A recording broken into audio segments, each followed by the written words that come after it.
Hey friends, welcome back to the Paranormal M channel. Still having trouble sleeping? Don't worry, I'm right here, doing what I love and helping you drift off a little easier.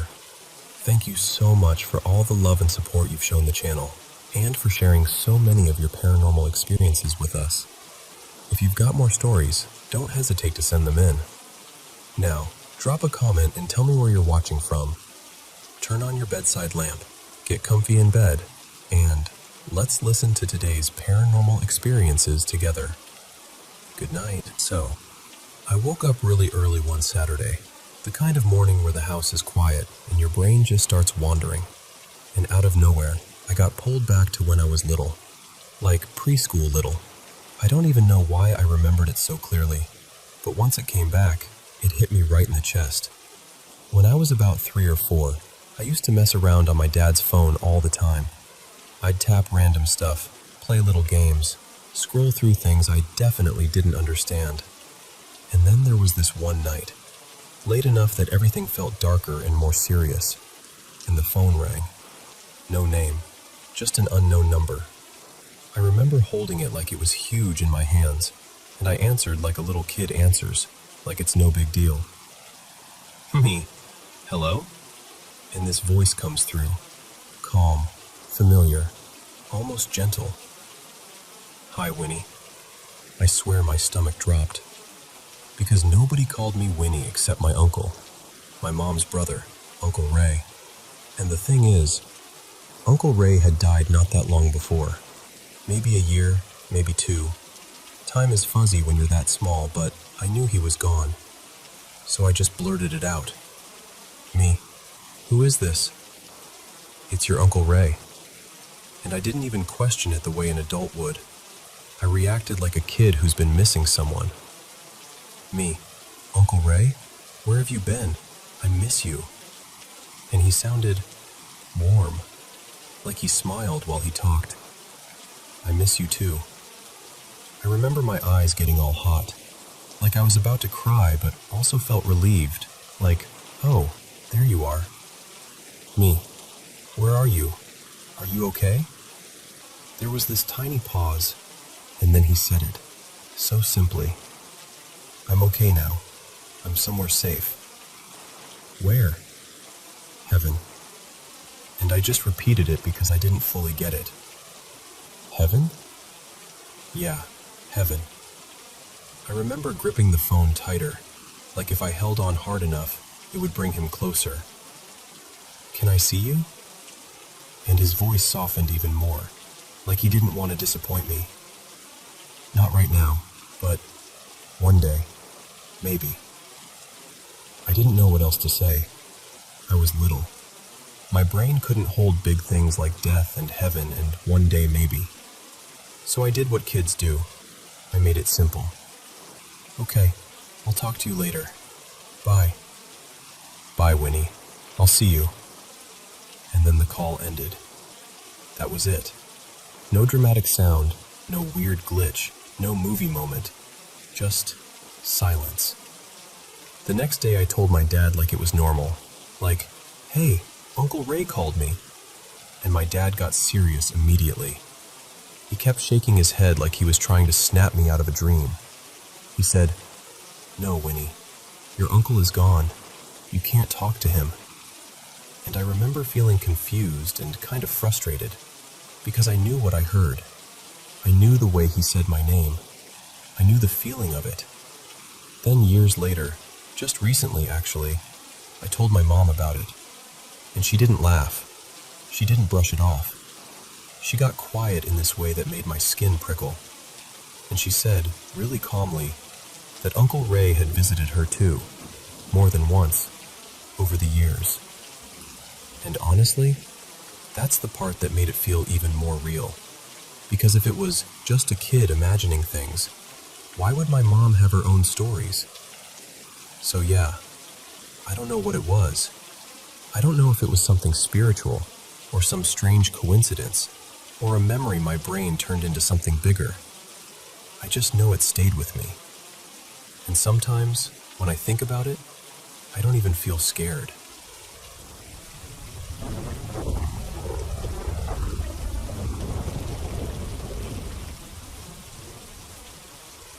So, I need to tell you what's been going on, because it's one of those things that sounds unreal even as I'm saying it out loud. A couple nights ago, I woke up suddenly with that sharp feeling you get when you swear someone's looking at you. My room was quiet, but my whole body went alert. And then I saw it, this pale, human-shaped haze, like white smoke that somehow had a shape to it.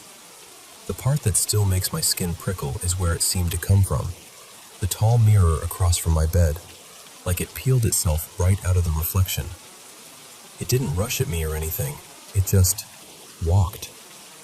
Slow, like it already belonged there. I panicked. I didn't even think. I just bolted out of my room and went straight to my mom's room.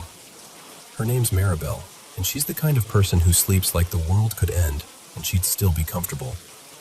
I was shaking her awake, whisper yelling, trying not to sound completely unhinged.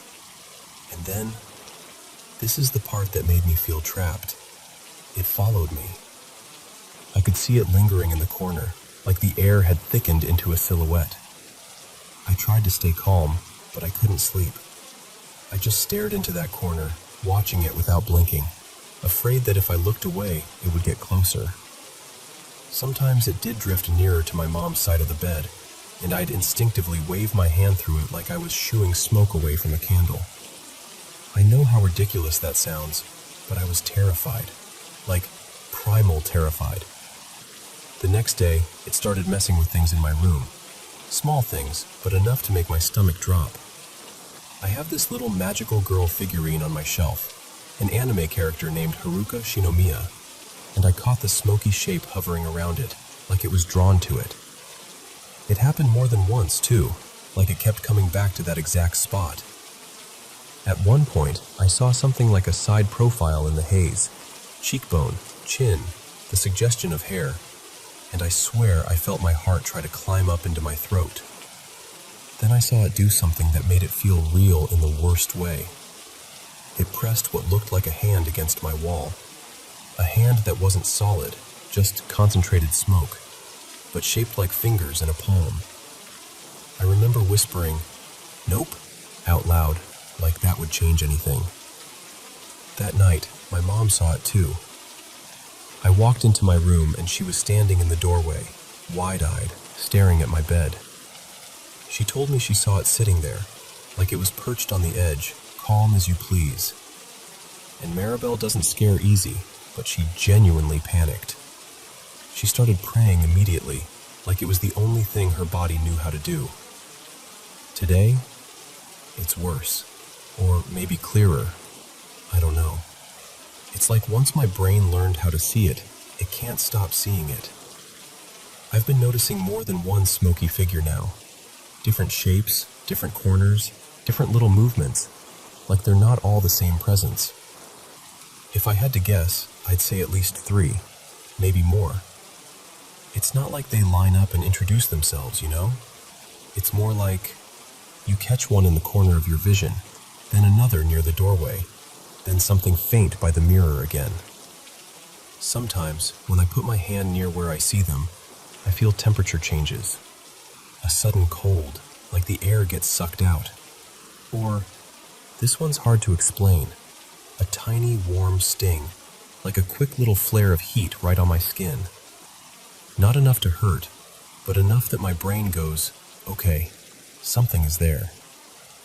I have this memory, clear enough that I can't shrug it off, of being half asleep and feeling someone wrap their arms around me from behind, like a spooning hug.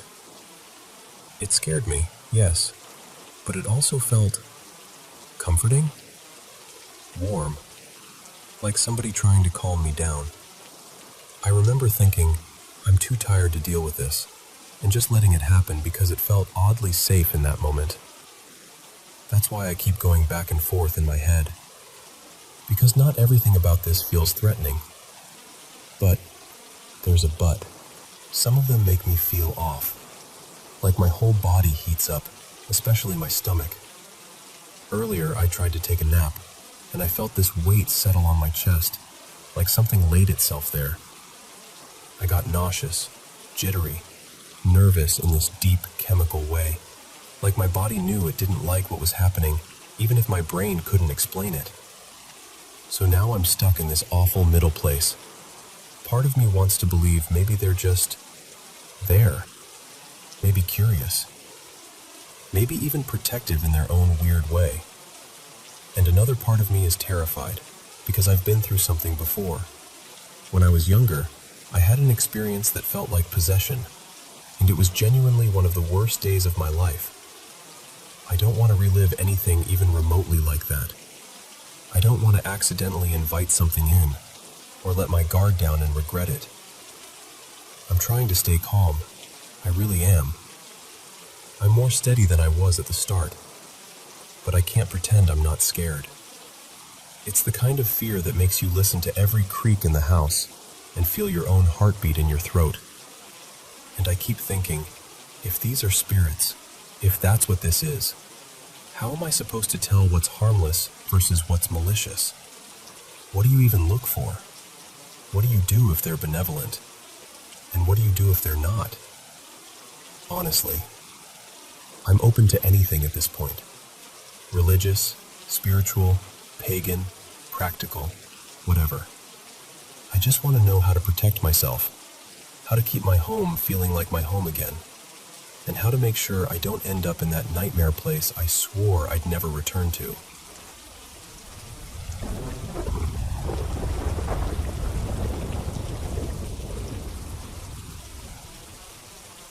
So there's this little trail near my neighborhood.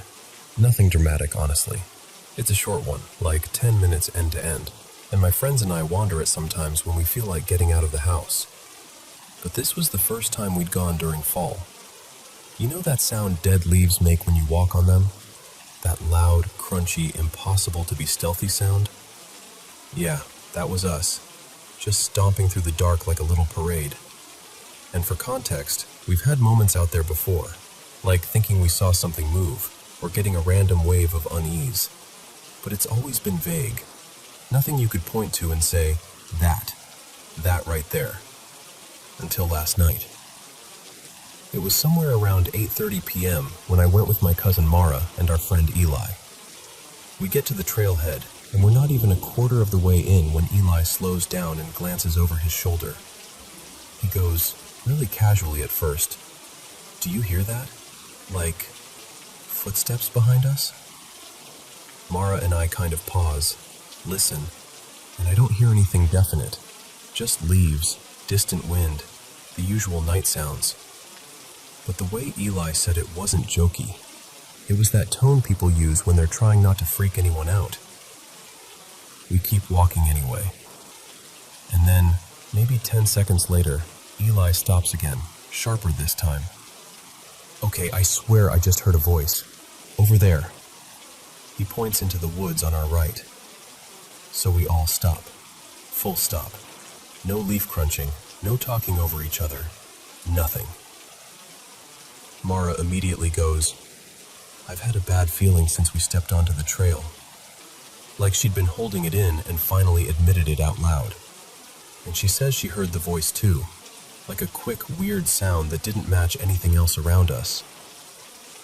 Eli adds, "And before the voice, I heard the footsteps again."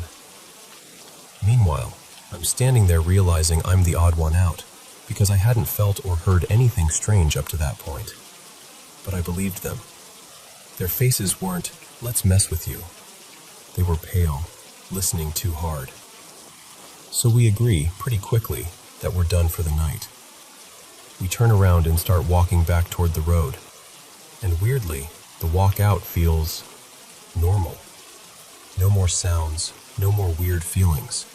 Just us, the flashlight beam, the crunch of leaves. Almost like whatever it was had decided to stop performing. Now, the entrance to this trail is set up kind of oddly. There's a little sign by the road, and it's surrounded by bushes.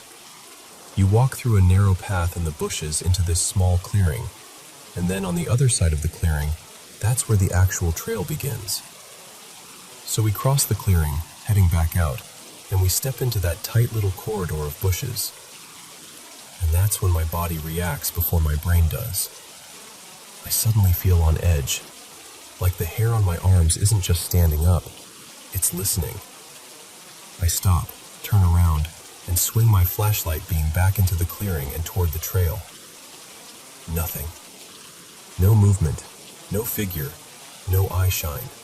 Just empty space and leaves and darkness. But I still get that cold, crawling chill up my spine anyway. I face forward again, and not even 2 seconds later, right as we're about to break out of the bushes onto the road, I hear it. A weird, breathy little wheeze from the left side of the bushes, close enough that it felt like it came from inside that leafy wall.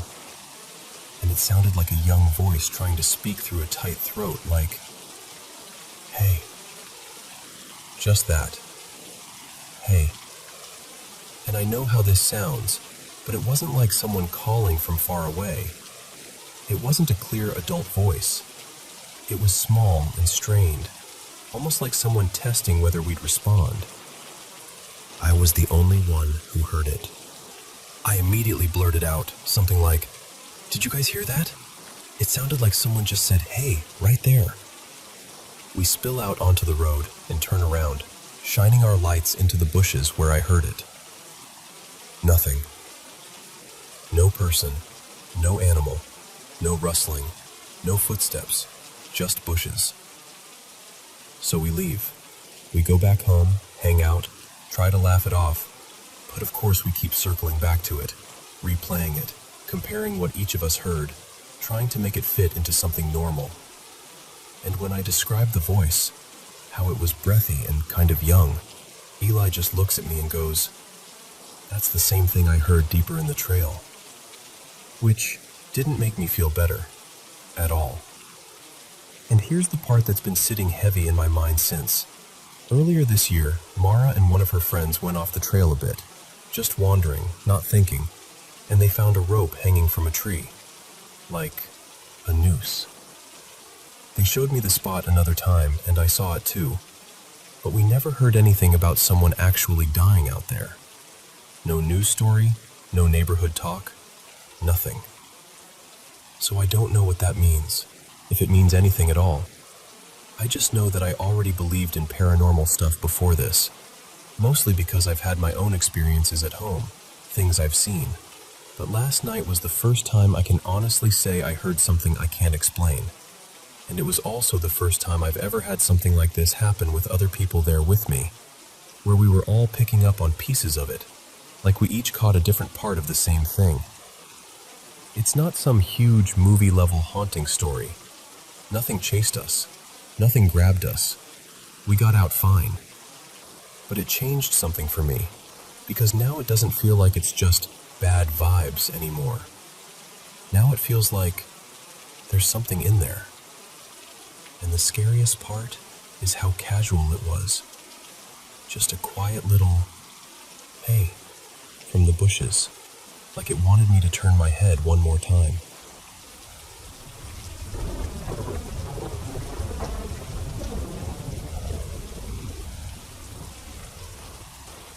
Hey, can I tell you something that started as a joke, but stopped feeling funny a long time ago? So, growing up, my family moved a lot. Different cities, different schools, always chasing the next place we could afford. I got used to packing fast and saying goodbye faster. But there was one year that still sits in my chest like a stone. I was 11 when I had to live away from my parents for a while. Not because anyone wanted it that way, just because there wasn't enough food and not enough money. And somehow, I was the problem that could be solved by sending me elsewhere. I ended up in a house with people I barely knew, in a neighborhood that didn't know me at all. And loneliness, wow.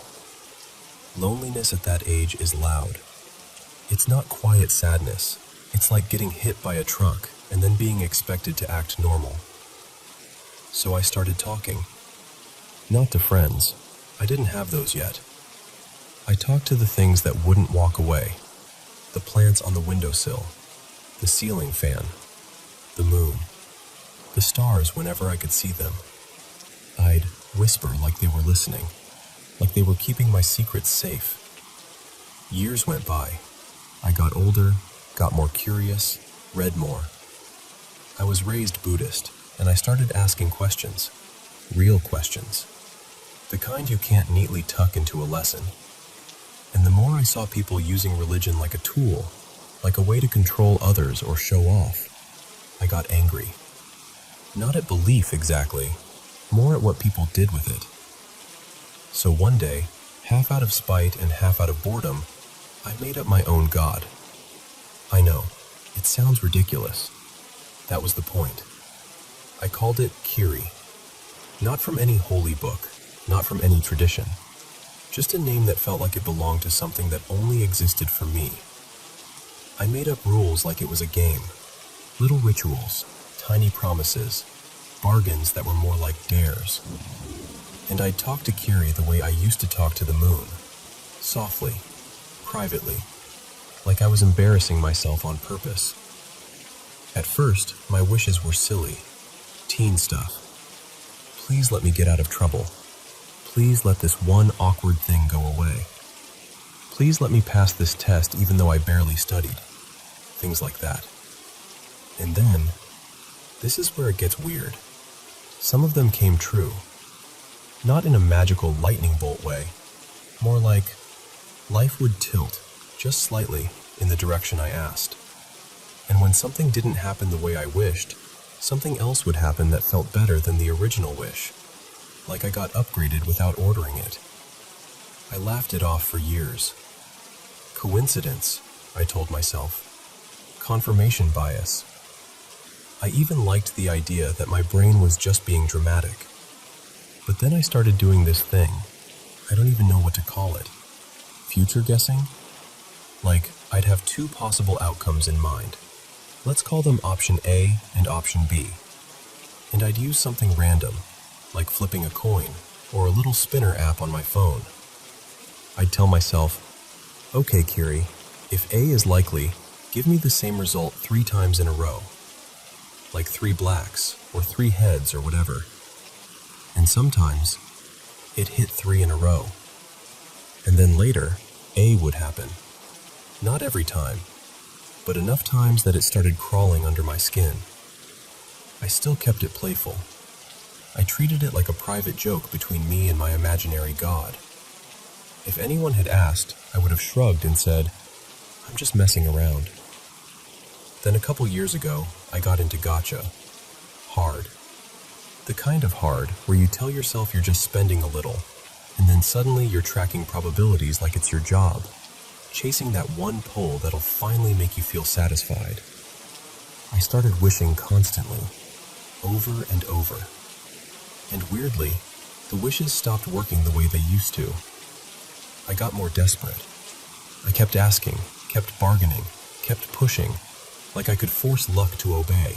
I told myself, if Kiri won't answer, then fine. What if something darker would? I didn't really believe in devils, not truly, but I said it anyway, like a dare thrown into the dark. If something's here, if anything's listening, I'll trade something. Years, luck, anything. Just give me what I'm asking for. I even said it with that half laugh people use when they want to pretend they don't mean it. And then things started happening again. Not just for me. Sometimes I'd wish for my friend, too. My friend, Mina. She'd ask for something small. An outcome, a message, a moment of luck. And I'd do my little ritual and say, okay, Kiri, handle it. And it would happen often enough that we stopped laughing the same way. We tested it too, like we were trying to prove ourselves wrong. We kept notes. We tried different methods, spinners, coins, random number generators. We'd make predictions and score them.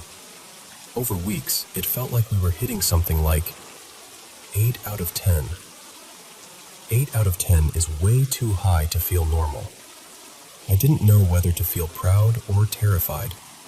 Mostly I felt uneasy, like I'd opened a door and couldn't remember why I thought it was a good idea. One night, Mina looked at me and said, really quietly, "Are you sure that's a god?" I swear my whole body went cold. because the second she asked that, all the jokes drained out of the room, and I realized I didn't actually know what I'd been talking to, or if I'd been talking to anything at all. After that, I stopped. Completely. I didn't wish. I didn't bargain. I didn't test. I tried to forget. I told myself it was a phase, a coping mechanism, a lonely kid habit that grew up with me. Over a year passed. I almost felt normal again. And then, yesterday happened. I was in a convenience store, standing in front of the drinks, doing that quiet math people do when they're trying to stretch a tiny budget across a whole month. I remember staring at the price tags and feeling this tired, sour panic. Like, okay, this is what I have left. And without thinking, without planning, I whispered in my head, Kiri, just let me get a free one. Just one. You know those promotions where you can win a free drink from a lucky label or code? That kind of thing. I bought one. And I won. I stood there, blinking at the label like it was a prank. I went to exchange it for the free drink. I opened the new one. Won again. I laughed. Nervous laugh, not happy laugh, and exchanged it again. Won again.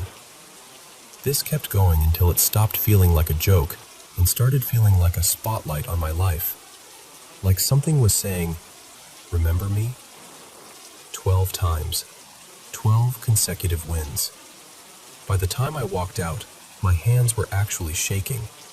Not from excitement, from that same chill I felt when Nina asked me that question. Because I don't know what it means. Maybe it's just probability doing something wild once in a lifetime. Maybe it's a glitch. Maybe I'm noticing patterns because I'm scared and my brain wants a story. Maybe Kiri is just a name I gave to my own desperate hope. But also, I can't unfeel what I felt. I can't unremember the way life kept bending at the exact moments I whispered into the dark. So I'm asking you, honestly, what do you think? Not, is it real? I don't even know how to define real anymore. I mean, if you were me, would you call it luck? Or would you stop and wonder who, or what, has been listening all this time?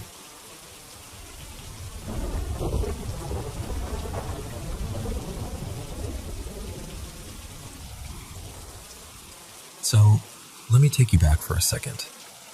When I was around 12, I'm 24 now, I lived in this big, tired old house that always felt like it was holding its breath. We didn't know much about its history, but my family found this brittle newspaper stuffed inside a wall during a renovation, and the date on it was 1934. I remember staring at it like it was a clue from a mystery novel, like the house had just handed us a secret. The place was huge. Not fancy huge, more like, why are there so many doors, and why do half of them lead to weird little nothing rooms huge? I used to count everything, obsessively. At one point, I swore it had 15 rooms, and I'd walk around like a little inspector, keeping score in my head.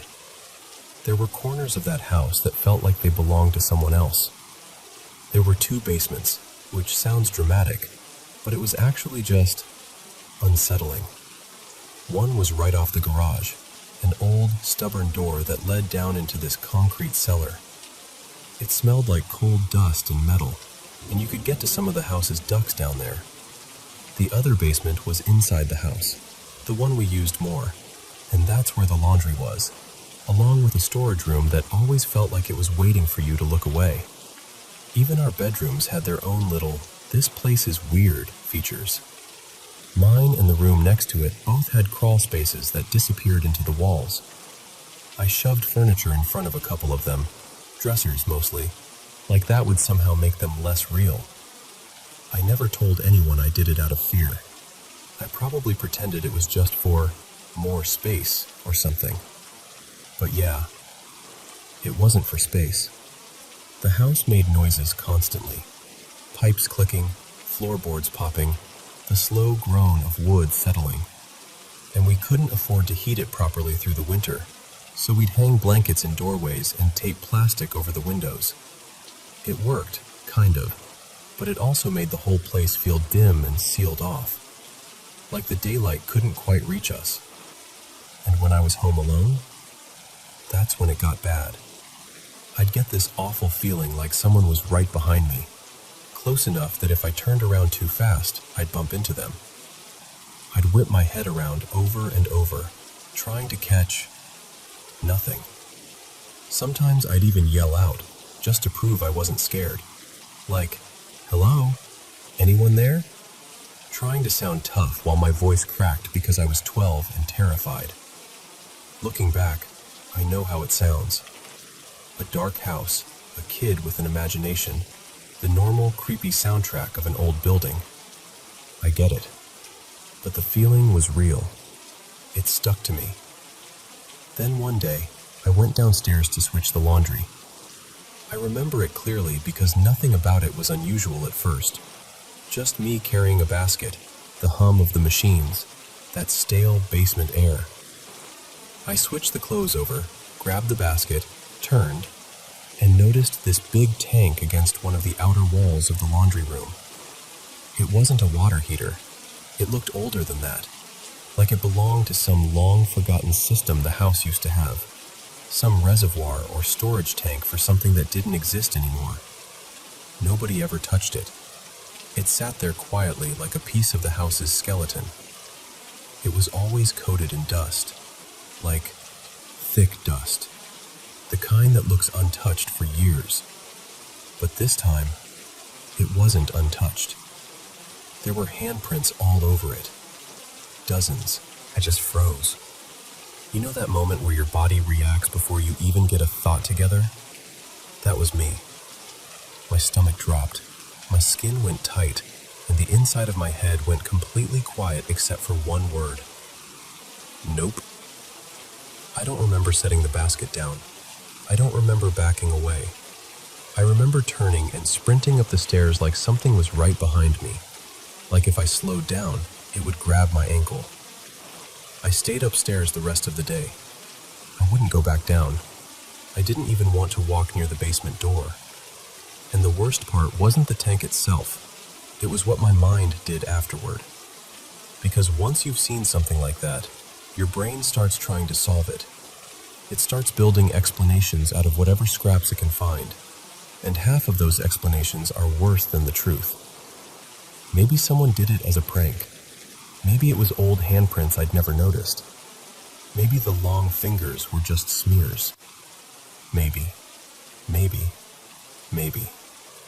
But I couldn't stop picturing hands in the dark, pressing into the dust when nobody was there to see it. Fast forward to now. I moved into a new apartment recently. Nothing like that old house. Brighter, cleaner, normal. And in the garage, I noticed a few black handprints on one of the walls. Not dusty ones, darker, like smudges. And the thing is, I don't remember them being there when I moved in. Could they have been? Sure. Maybe I just didn't notice. Garages are easy to ignore until you're looking for something. But the second I saw them, my chest did that same little drop it did when I was 12. It brought me right back to that basement, that tank, those prints. I'm not exactly panicking about it now. I'm older, and I've got a better grip on myself. I know there are a lot of normal reasons you could end up with handprints on a wall. People moving stuff in, leaning, touching surfaces without thinking. It's just, it still makes me uneasy. Because that moment in the laundry room never really left me. It's like one of those memories that isn't loud all the time, but it's always there in the background, waiting for the right trigger to wake up. And honestly, that house had other moments. Other things that didn't quite add up. Stuff I tried to laugh off later but couldn't fully shake. So I guess that's why I'm telling you. Because I've carried it for years, and sometimes it helps just to say it out loud.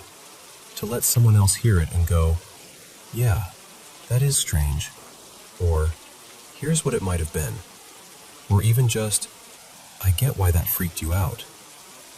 And if you ever want to hear more of what happened in that house, trust me, there's more.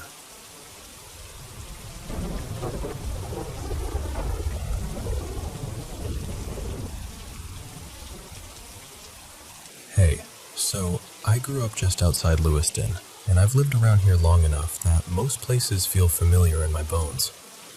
That's part of why what happened recently hit me so hard. You probably know what I mean. The shooting. The thing everyone talks about in clipped sentences, like if we keep it small, it won't swallow us. What I'm about to tell you isn't some grand theory, and I'm not trying to solve anything. It's just something that happened to me in the day leading up to it. The kind of story people hear and immediately decide you must be exaggerating.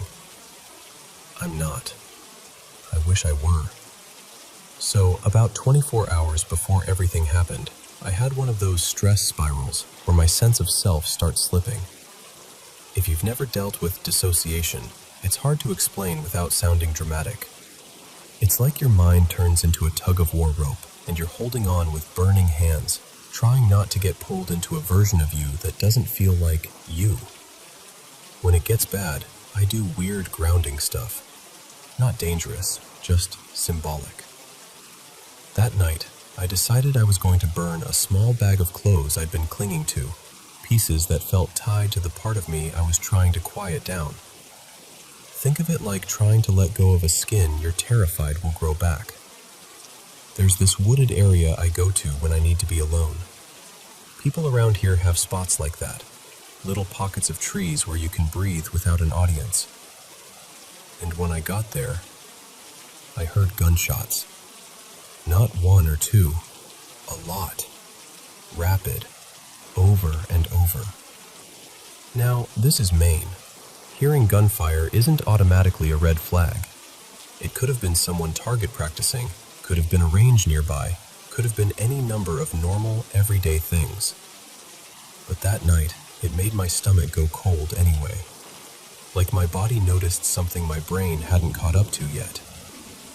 I kept walking, trying to convince myself I was fine.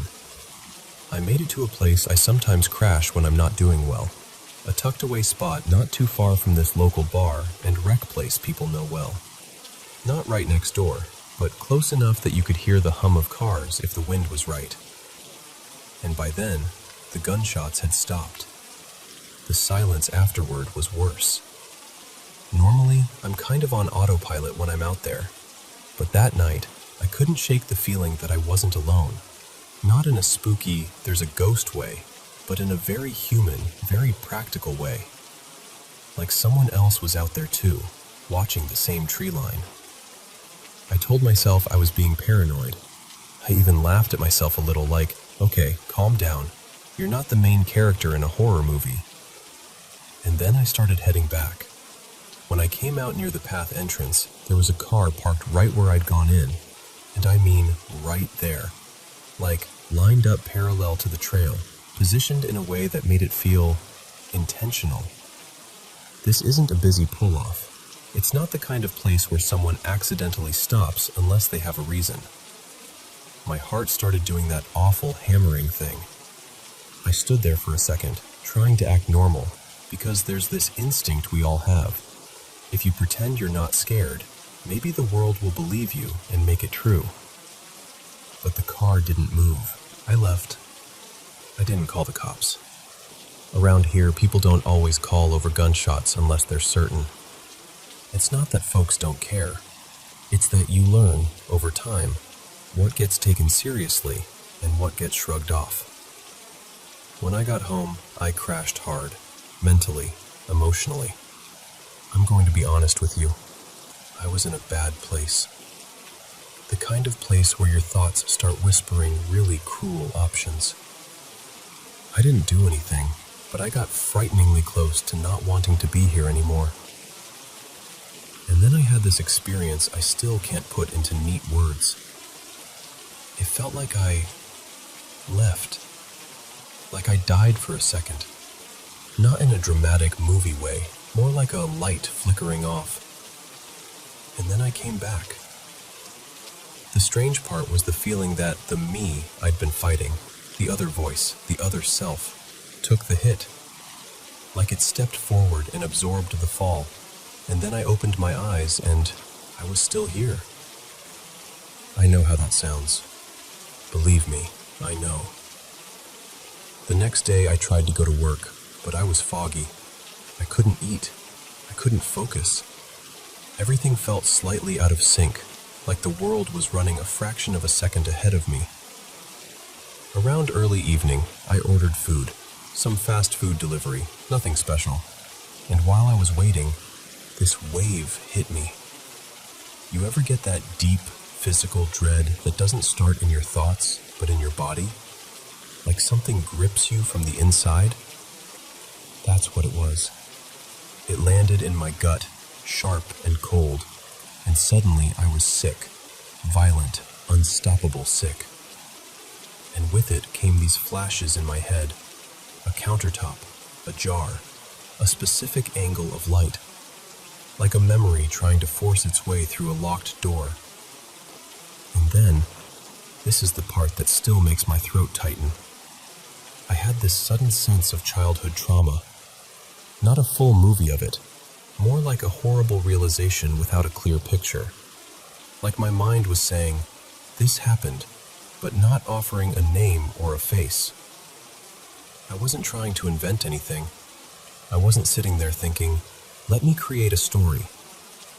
It just surfaced, like something buried finally cracked open under pressure. I checked the clock during all of it, because I was trying to anchor myself in reality, and it was 6:38 p.m. That time is burned into me now. I remember thinking, someone is hurt. Not me. Someone else. It was the same feeling you get when bad news is about to arrive, like your body knows before your phone rings.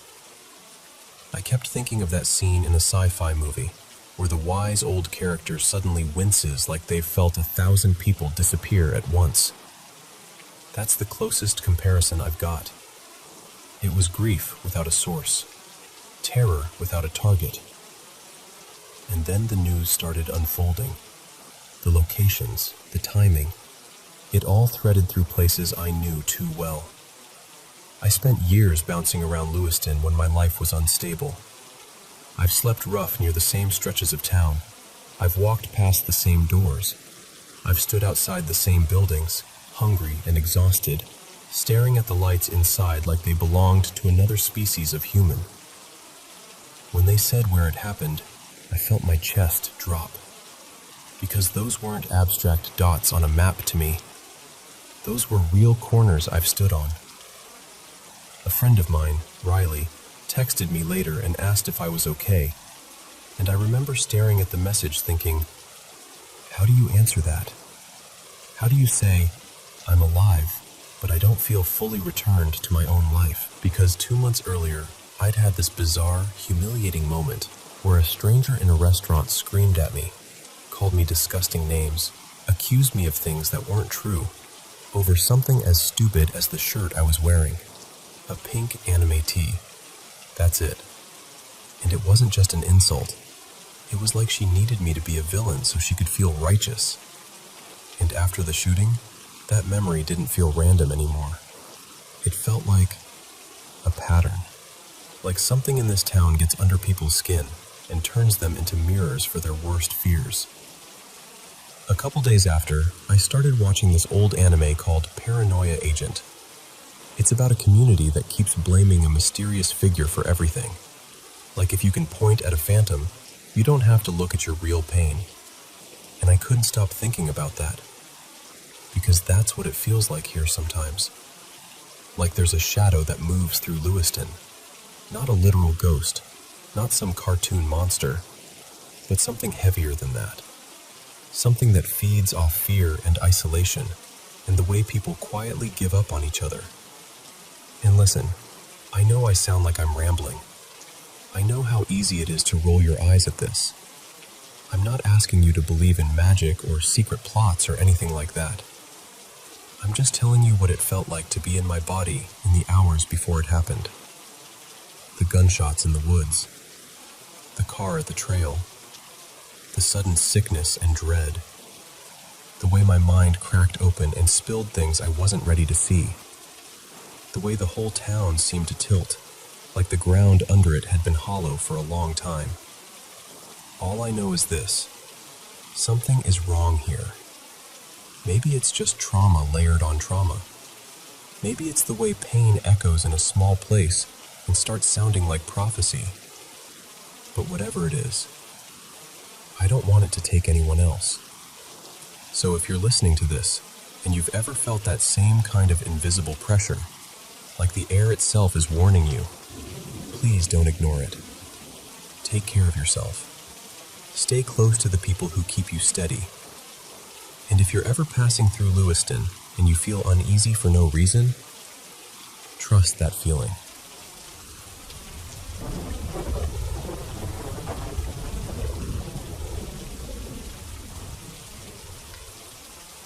Okay, so I don't tell this story often, but I'm going to try to get through it with you. When I was about 6, we moved into this older house that belonged to my dad's parents. It wasn't run down exactly, but it had that feeling, like the air was heavier inside than it should have been. The kind of place where you'd walk in and immediately lower your voice, without even realizing you were doing it. And weird stuff started happening almost right away. At night, you'd hear clinks and shuffles in the kitchen, like someone was moving around in there, but the hallway would be empty. Lights would flick on by themselves.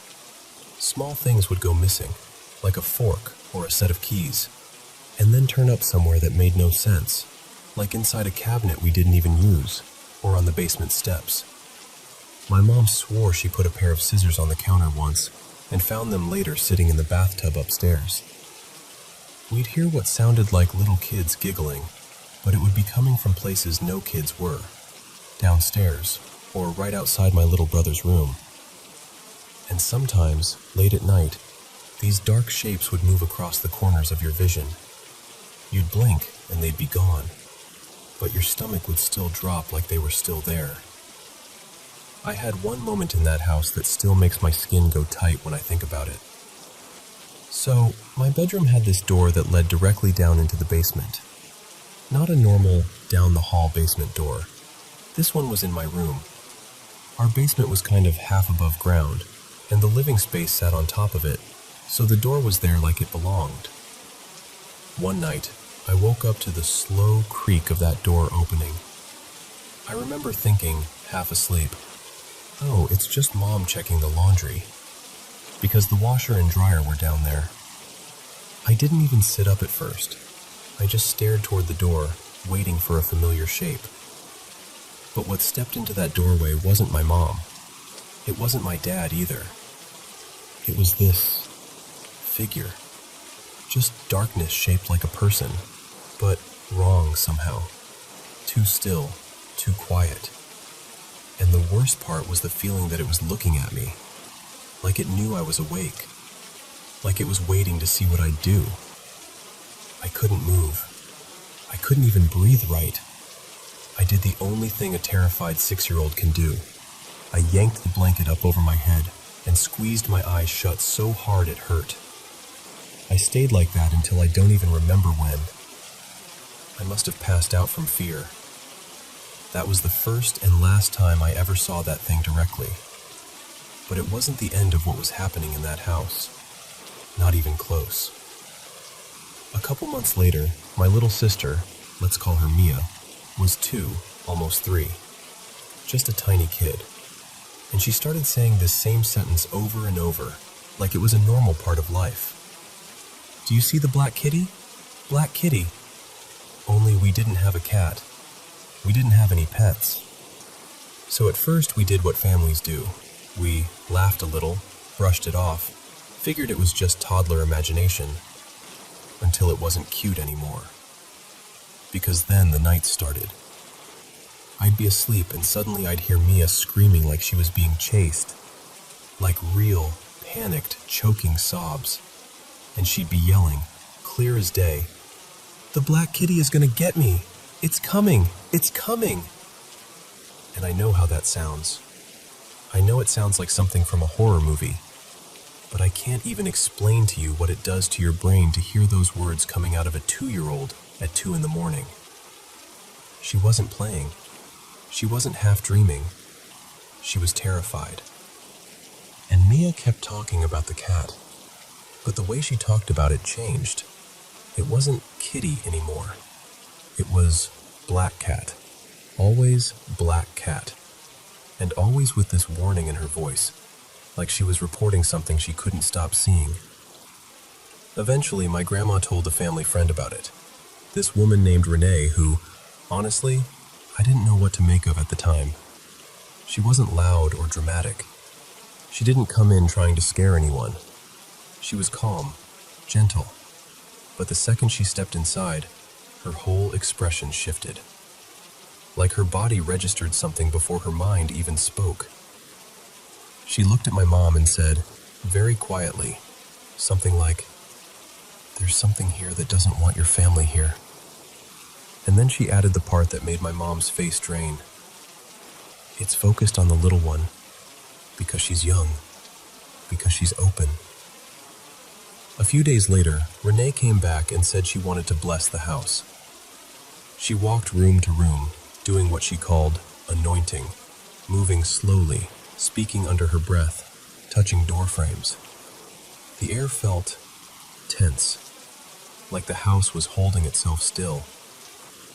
She did every room, mine, my sister's, the kitchen, the basement door, even the closets, until she got to my mom's bedroom. And then she stopped. She told my mom she couldn't step across that doorway, not even a foot. She said it like it was a rule, like it wasn't up for discussion. My mom was already exhausted and scared out of her mind, so she listened. Renee did something in my mom's room. I didn't see all of it, but I remember how the hall got colder. Not the normal drafty kind of cold, the kind of cold that feels deliberate. When she was done, she told my mom to open the back door that led outside from her room. My mom opened it, and right then, there was this rush, this wave of freezing air that moved through the doorway and out into the night. So cold you could actually see it in the air, like mist. It hit my mom's legs hard enough that her pajama bottoms fluttered, like something had just swept past her. And then, just like that, it was gone. No more giggling, no more footsteps, no lights turning on, no kitchen noises, no missing objects reappearing in weird places. And Mia stopped screaming about the black cat. The house became normal. Quiet in a way it had never been before. Not long after that, we moved anyway. My parents didn't want to risk anything starting up again. And honestly, I don't blame them. I still think about it sometimes, even now. It's been years and years, and I can still feel that moment. The creak of the basement door, the weight in the room, the way my whole body turned to ice. And I hate talking about it. I really do. But there's a small part of me that feels like saying it out loud gives it less power. Like I'm finally taking something back from that house. So, yeah, that's what happened. That's the closest I can get to explaining it. And even telling you now, I've got goosebumps.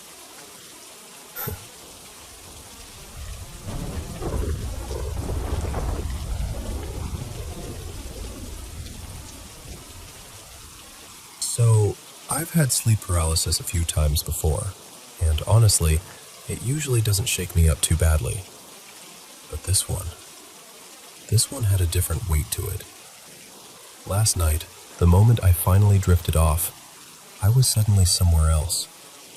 It felt like an old university campus, like those older brick-built colleges with that kind of solemn, historic vibe. Everything was wrapped in this thick blue-gray mist. Not like normal fog either. More like the whole world was tinted.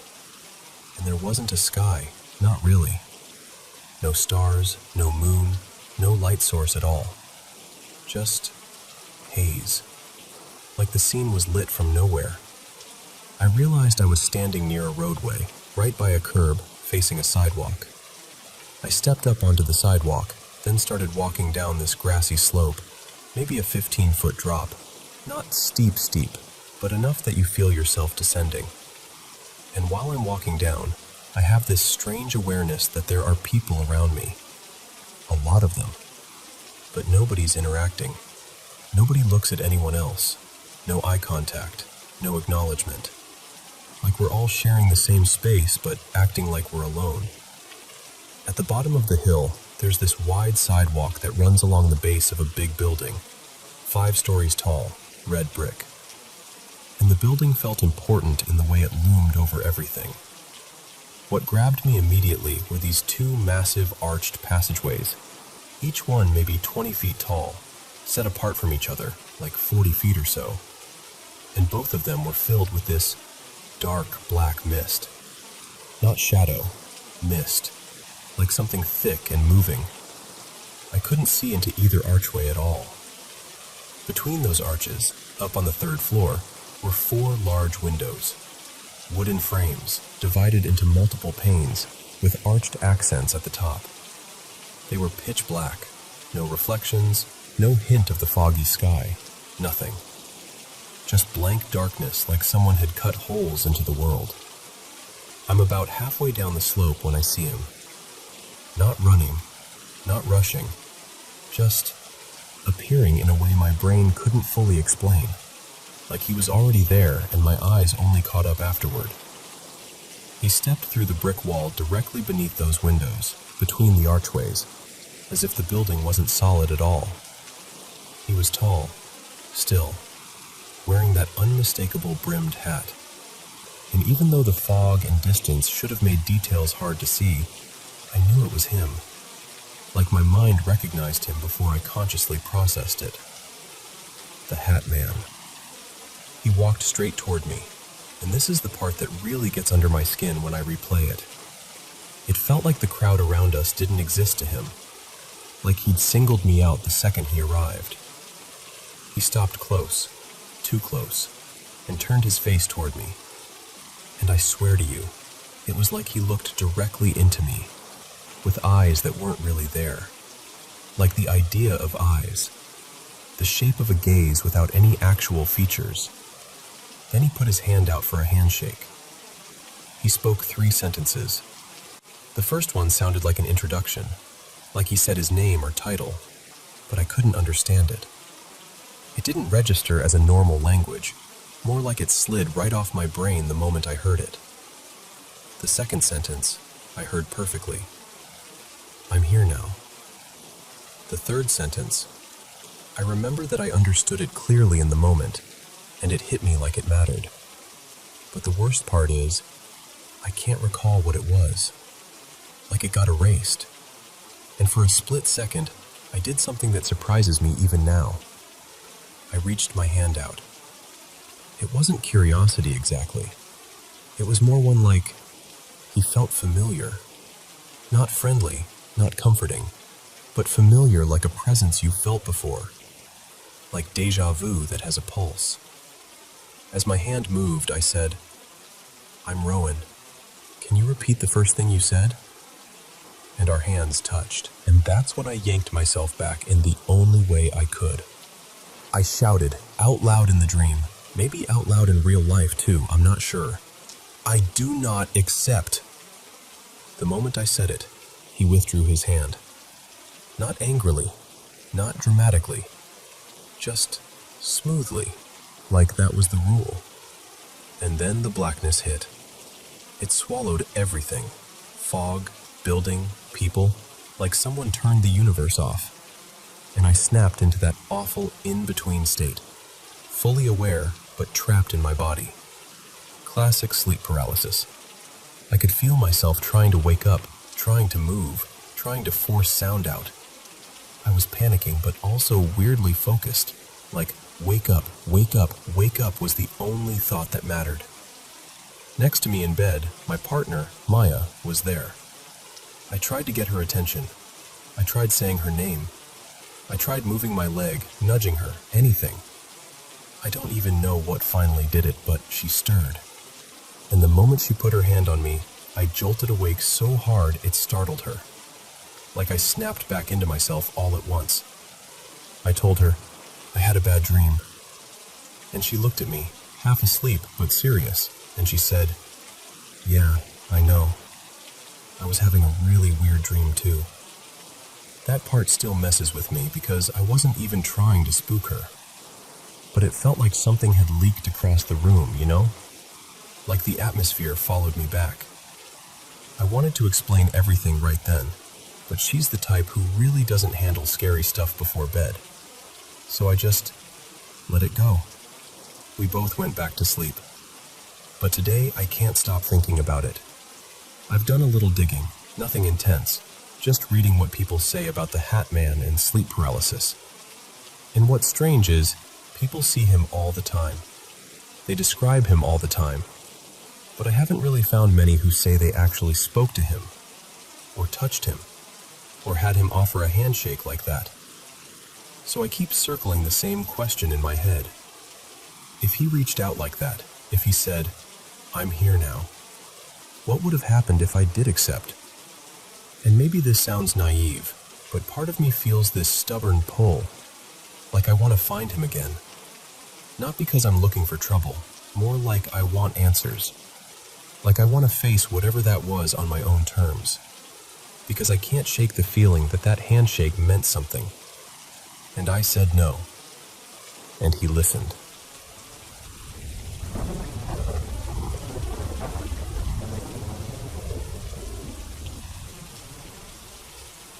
Okay, so I need to start by saying I've never actually touched a Ouija board. Not even once. I grew up in a really traditional Catholic household. The kind where you go to Catholic school because it's just what you do. And every adult in your life talks about faith like it's as practical as locking your front door at night. I'm not practicing anymore, but the fear they planted, yeah, that stuck. I still remember this one teacher in high school, Mr. Donnelly, trying to explain why Ouija boards were dangerous, and he put it in a way I've never forgotten. He said it was like picking up your phone, turning on location services, dialing a random number, and having absolutely no idea who's going to answer. That image got under my skin. My parents acted like anything occult wasn't just a bad idea. It was an invitation. They had real, vivid beliefs about possession, exorcisms, all of it. I grew up hearing those stories the way other kids hear campfire tales, except mine were told at the dinner table with full sincerity. So fast forward I get to college, and I meet my best friend, Tessa. Immediately click. She's warm, funny, grounded. The kind of person who makes a dorm room feel like home even if it's just cinder block walls and mismatched bedding. Tessa also had these two friends she'd lived with the year before, Marin and Jules. They didn't end up in the same place the next year, but they still floated around us a lot, especially early on. And I don't know how to say this without sounding dramatic, but from the start, something about them felt off to me. Not like I don't like their vibe, but more like my body would tense up when they came into the room. Marin could be negative in this kind of cold, cynical way, but Jules was different. Jules was quiet, intense, like there was always something heavy standing just behind her. Later I learned she'd been through a lot, serious trauma, the kind that shapes the way someone moves through the world, and she'd never really gotten help for it. It wasn't just sadness, it was like she carried a storm around with her. One afternoon, Tessa and I were sitting on her bed talking about religion, how neither of us was very church anymore, but we still believed in something bigger. Like we had our own private rituals, our own sense that there's more going on than what you can see. And I finally admitted, kind of awkwardly, I don't know what it is, but Jules gives me weird feelings. Tessa got quiet, like quiet. And when I asked if she knew what I meant, she just nodded and said, yeah, I didn't want to freak you out, Then she told me this thing that still makes my scalp prickle even now. Apparently Jules had this antique doll, something she'd pulled from her grandparents' attic and became obsessed with. She carried it around more than you'd expect someone our age to, and Jules claimed there was a spirit attached to it. She had a name for it. She called it the Long Man. Tessa told me that when she lived with Jules and Marin the year before, they used a Ouija board all the time to talk to him, like it was a normal activity, like watching TV together. She said she never participated, but she was around it enough that it seeped into her life anyway. And then she told me what she experienced. She said she would wake up from naps, middle of the afternoon, sunlight still coming through the blinds, and see this huge, billowing shape in the corner of her room. Not a person exactly, more like a tall presence wrapped in shadow, as if the air itself had mass.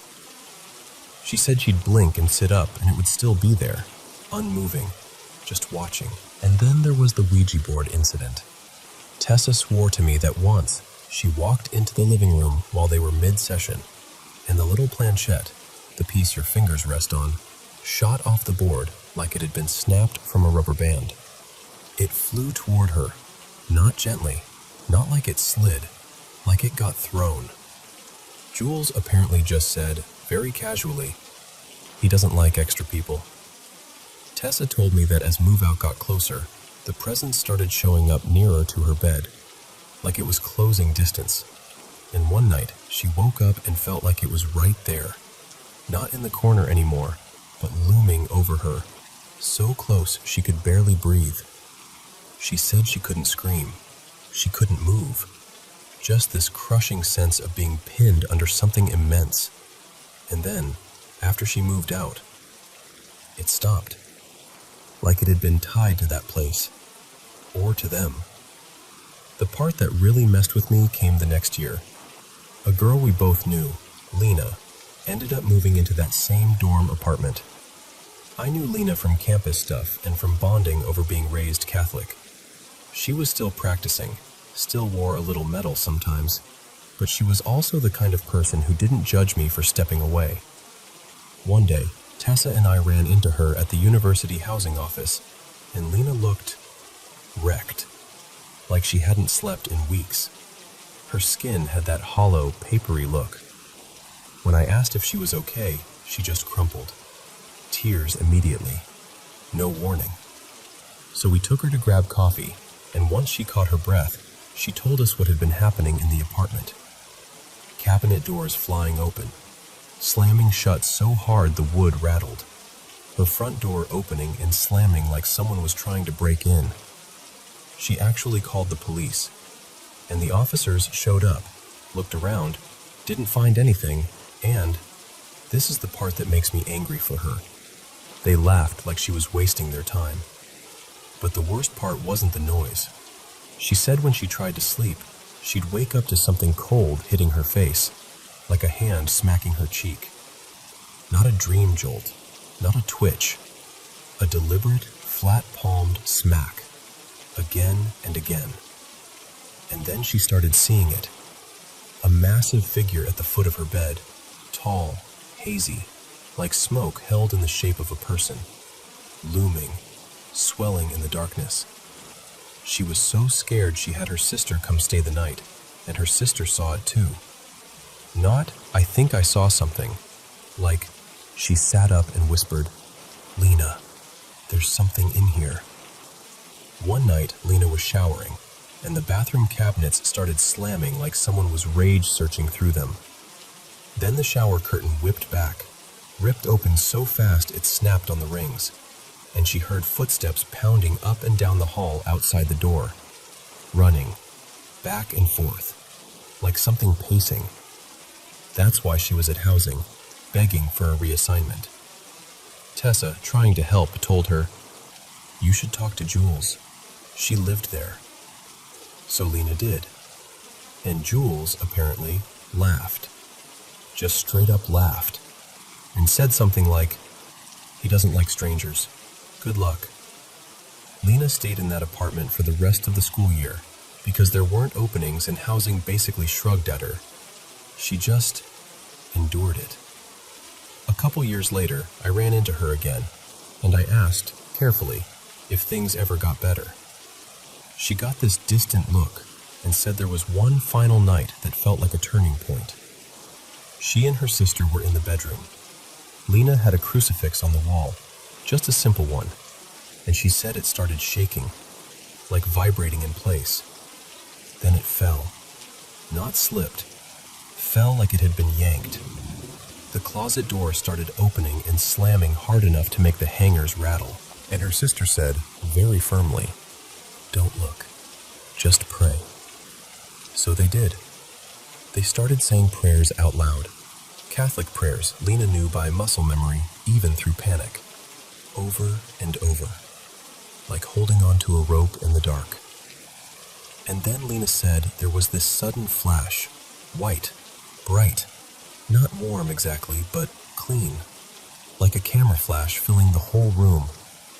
Her sister later told her it was like a wave of light poured down from the ceiling and rushed out the window, like something was being forced out.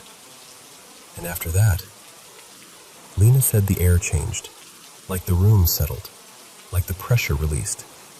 And she swore that for the last few months she lived there, nothing happened again. No slamming cabinets, no footsteps, no cold hands, just quiet. And honestly, I don't know what I believe about all of it. I'm not here to tell you I have answers. But I will tell you this. I've been in rooms that felt heavy for no reason, and I've learned to trust that feeling. And I still won't touch a Ouija board. Not ever.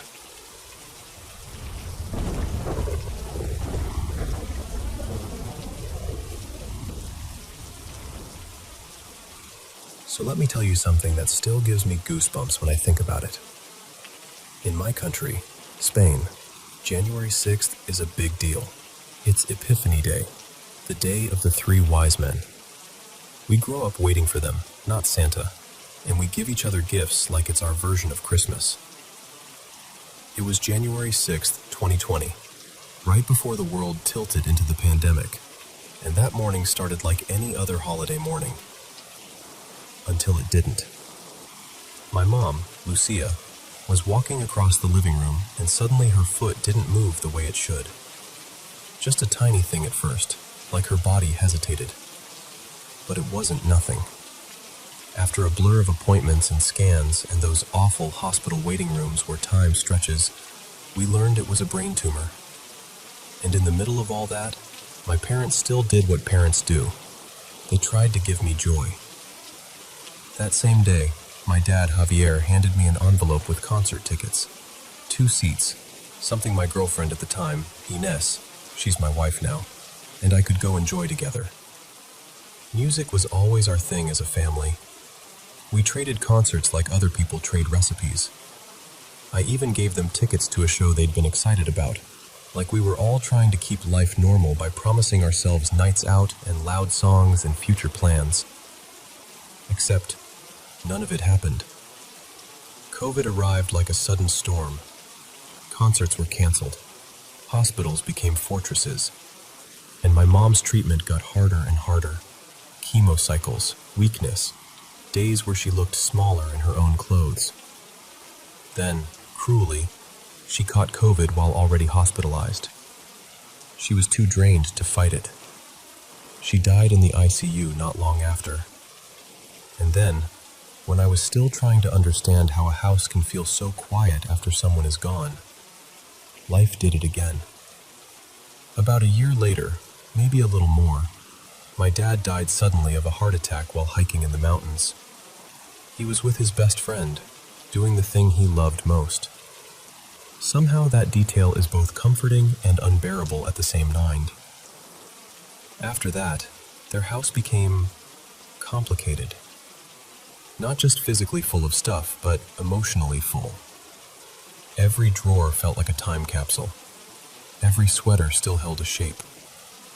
I put off sorting anything for ages because it wasn't just cleaning out a house. It was deciding what parts of them I could keep without falling apart. Eventually, one afternoon, I went over alone and told myself I'd just do a little. No big heroic purge. Just open a few cabinets, take a few boxes, breathe through it. And that's when it happened. I was in the TV room, same old room, same shelf, same dusty familiar light, and I noticed a white envelope sitting there like it had been waiting. Not hidden, not tucked behind books, just there.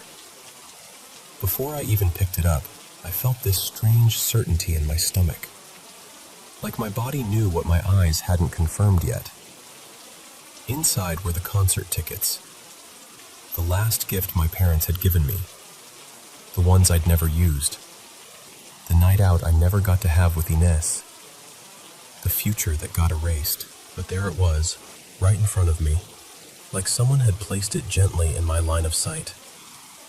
I told a couple friends about it, the ones who aren't quick to laugh things off, and they said something that made my throat tighten. They said maybe it was a message. Not some dramatic ghost movie moment, just a nudge. A reminder, like we're still here in some way. We still love you. We didn't make it to your wedding, but we did give you something meant for the life you're living now. Don't forget to enjoy it. And then there's the logical version, the one I can hear in my own head too. Maybe I put it there myself and forgot. Maybe grief scrambled my memory. Maybe my mind wanted it to feel like them because that would mean they were close. Both explanations sit there, side by side, and neither one completely wins. What I can't explain is my reaction. Because if it was a loving sign, it's a beautiful one, right? But when I stood there holding that envelope, instead of feeling comfort, I felt this rush of fear, sharp, animal fear, like the room suddenly had too much air in it. My heart started pounding and I had to leave the house. I walked out like I was escaping something, even though nothing was chasing me. And I still don't really know why. Maybe part of me wanted a sign so badly, and another part of me was terrified of what it would mean if signs were real. Or maybe it was just the shock of being pulled back into that moment, January 6th, 2020, when everything was still intact for one last breath before it all fell apart. I don't know. But I do know that a plain white envelope with a pair of unused tickets made me feel like my parents were suddenly standing just out of sight. And whether that was memory, coincidence, or something else, it stayed with me.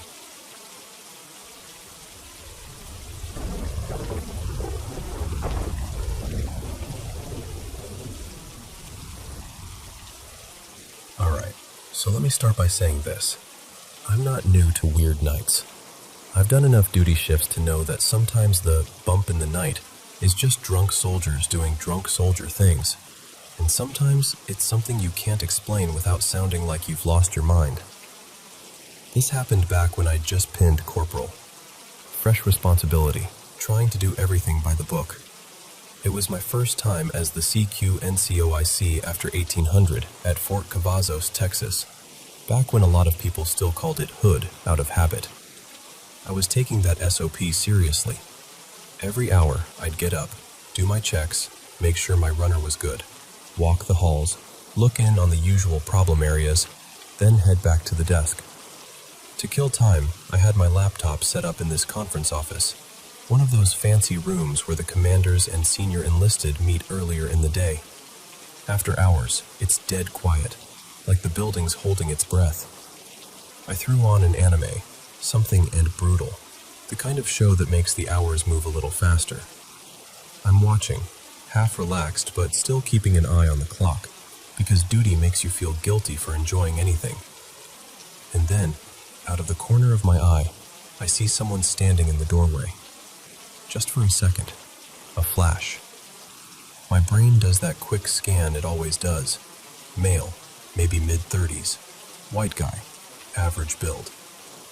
But what made my stomach tighten wasn't the fact that someone was there. It was what he was wearing.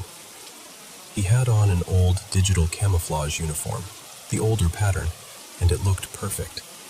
Not wrinkled, not faded, not lived in. Pristine, like it had never been worn outside of a display case. And he wasn't just standing there casually either. He was squared up like a pissed-off NCO, shoulders back, chest forward. Then he hits me with the knife hand. That hard, sharp point like he's calling me out, like I'm about to get smoked for existing. And then he's just gone. No footsteps, no turning away, no sound. One blink and the doorway's empty. I sat there and told myself the obvious thing. You're tired. It had been a long stretch already. I rolled my shoulders, stood up, stretched, yawned, trying to reset my brain like that would fix it. Then I did my round like normal. Checked on my runner, walked the halls. Everything quiet. I come back, sit down, hit play again. A few minutes later, there he is. Same doorway, same posture. Only this time my mind grabbed onto something else. I recognized him, or at least the shape of him, the vibe. I knew that stance. It hit me like a cold weight in my chest. That looks like Sergeant First Class Marquez. And again, he vanished like smoke. Now I'm fully awake, not sleepy awake. That wired, electric awake where your body is warning you before your brain even catches up. I'm staring at that doorway like it owes me money, trying to make sense of what I'm seeing. The next time he appears, his face is wrong, like it won't hold detail. A blur where features should be. The only thing I can tell for sure is he's got really dark hair. And the knife hand again. Like he's lecturing me without words. I don't know what came over me, but I got mad. Not brave, just done. Like, enough already. I didn't yell. I didn't jump up. I just leaned forward and muttered under my breath, real low, the way you talk to something you don't want to invite closer. Man, you're dead. I don't care what you think. I don't care what you're trying to say. And he faded out, slow, like the air was erasing him. That was the last time I saw him that night, but this one bothered me for a different reason. Because later, when I replayed it in my head, when I forced myself to remember every second, I realized I hadn't really looked at his eyes the first couple times. I was focused on the uniform, the stance, the knife hand, the fact that someone was in my space. But once I did remember the eyes, I swear they weren't eyes. They were just black. Not dark brown, not shadowed, not the light was weird.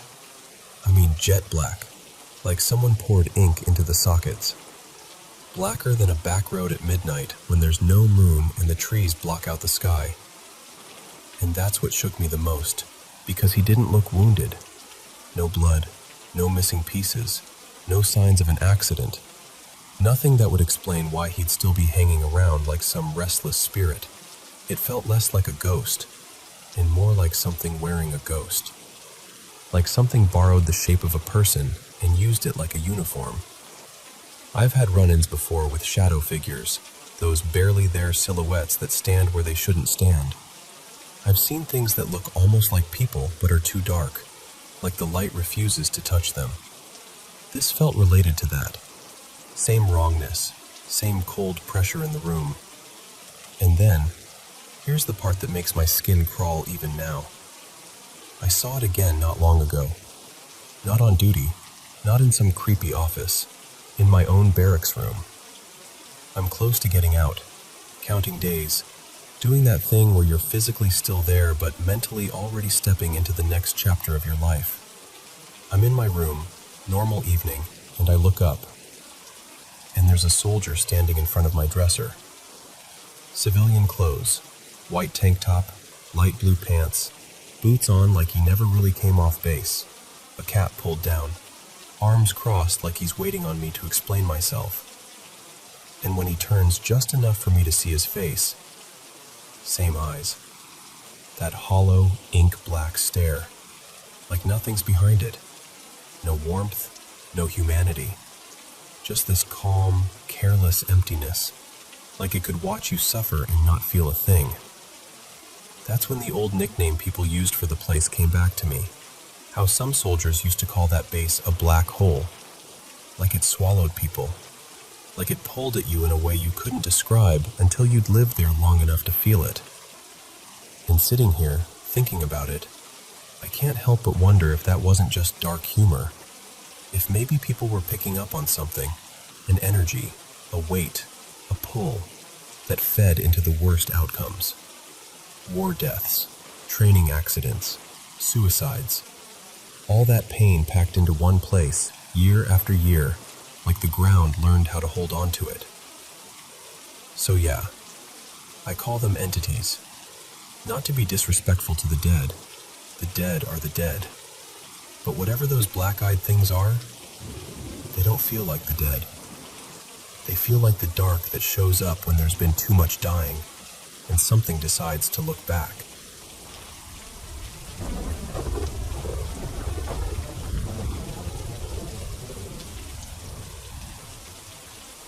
It's weirdly hard to talk about this out loud, even now. I kept it to myself for a long time because I didn't want to sound dramatic, or like I was making something out of nothing.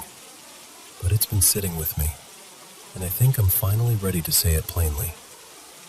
So, this happened a few years ago, late spring into summer of 2021.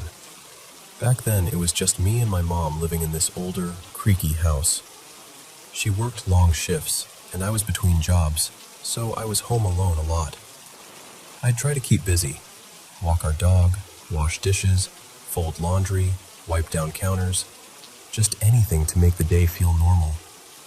And then one afternoon, around lunchtime, maybe a little after 1, I was sitting there eating, half watching something on my phone, when I heard people talking upstairs. Not like a TV, not muffled music, actual voices. It sounded like two adults, maybe a man and a woman, mid-conversation, like they'd already been talking for a while. I couldn't make out the words clearly, but I could tell there were two distinct voices. They even overlapped sometimes, like one interrupted the other. That detail still sticks with me because it felt casual, like they belonged there. Except they didn't. I was alone. My stomach dropped instantly. I went cold all over, and without thinking too hard, I grabbed my dog, Milo, and locked us in the downstairs bathroom. I remember sitting on the closed toilet lid, holding his collar like that would somehow keep both of us anchored to reality. I stayed in there for maybe 20 minutes, maybe longer, just waiting for my mom, Diane, to come home. And the second I heard her car in the driveway, the voices stopped. I told myself it was something explainable. Pipes, neighbors, sound carrying, my imagination. I wanted it to be something explainable. I figured that was the end of it. But the next day, it happened again. Same kind of thing. Midday, quiet house, and then those two voices upstairs, like they were in a room together talking to each other. This time, I didn't hide. I don't know why. Maybe I was angry at how scared I'd been. Or maybe I just wanted to prove to myself I had control over it. So I stood at the bottom of the stairs and called out, really simply, like I was talking to someone who'd walked in by mistake. Hello? And I swear to you, the moment I said it, the voices stopped, like a switch flipped. That became the pattern, over and over through that summer. I'd hear them when I was home alone, never when my mom was there. If I stayed quiet, they'd go on longer. If I acknowledged it, even softly, it would cut out immediately. And after the voices started, other little things started happening too. Small at first. The kind of stuff you can convince yourself is normal. A door that was cracked now closed. A sound from a room you hadn't been in. A weird thump when the house settled. But it felt different when it piled up, day after day, always when I was alone. Like the house was testing how much I'd ignore. The scariest moment, the one I still replay sometimes, happened later in the summer, closer to evening. My mom had gone to take my aunt to an appointment out of town, so she was going to be gone for hours. The house felt extra quiet, like it knew I didn't have backup. I was upstairs in my bedroom, just lying on the bed, trying to distract myself. Milo was curled near my feet, and then I heard someone sprint up the stairs. I shot upright so fast I felt dizzy, and then, just as suddenly, the running went back down the stairs. Up, down, up again.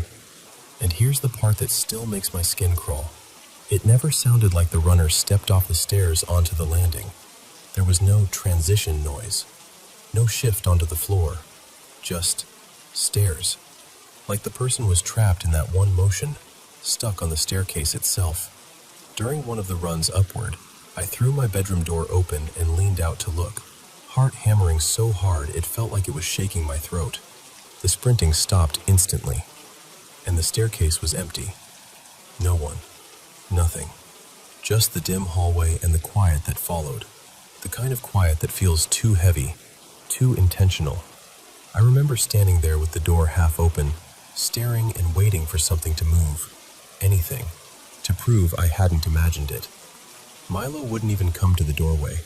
He stayed back on the bed, tense, watching me like he didn't want me to go closer. When my mom got home, I told her right away. I was shaken, like I'd been jumped, but she brushed it off, said I was stressed, said the house makes noises, said maybe I dozed off and startled myself. And I didn't argue because I didn't even know how to defend something that didn't leave evidence.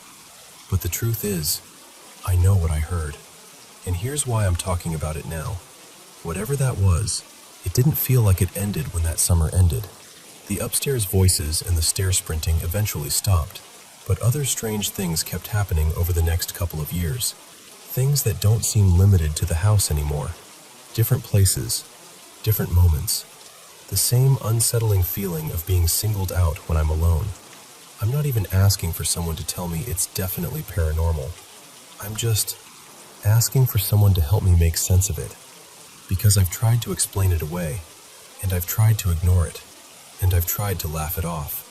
But some part of me still remembers that afternoon. The sound of two people talking upstairs in a house that should have been silent, and I can't shake the feeling that something was there, listening back.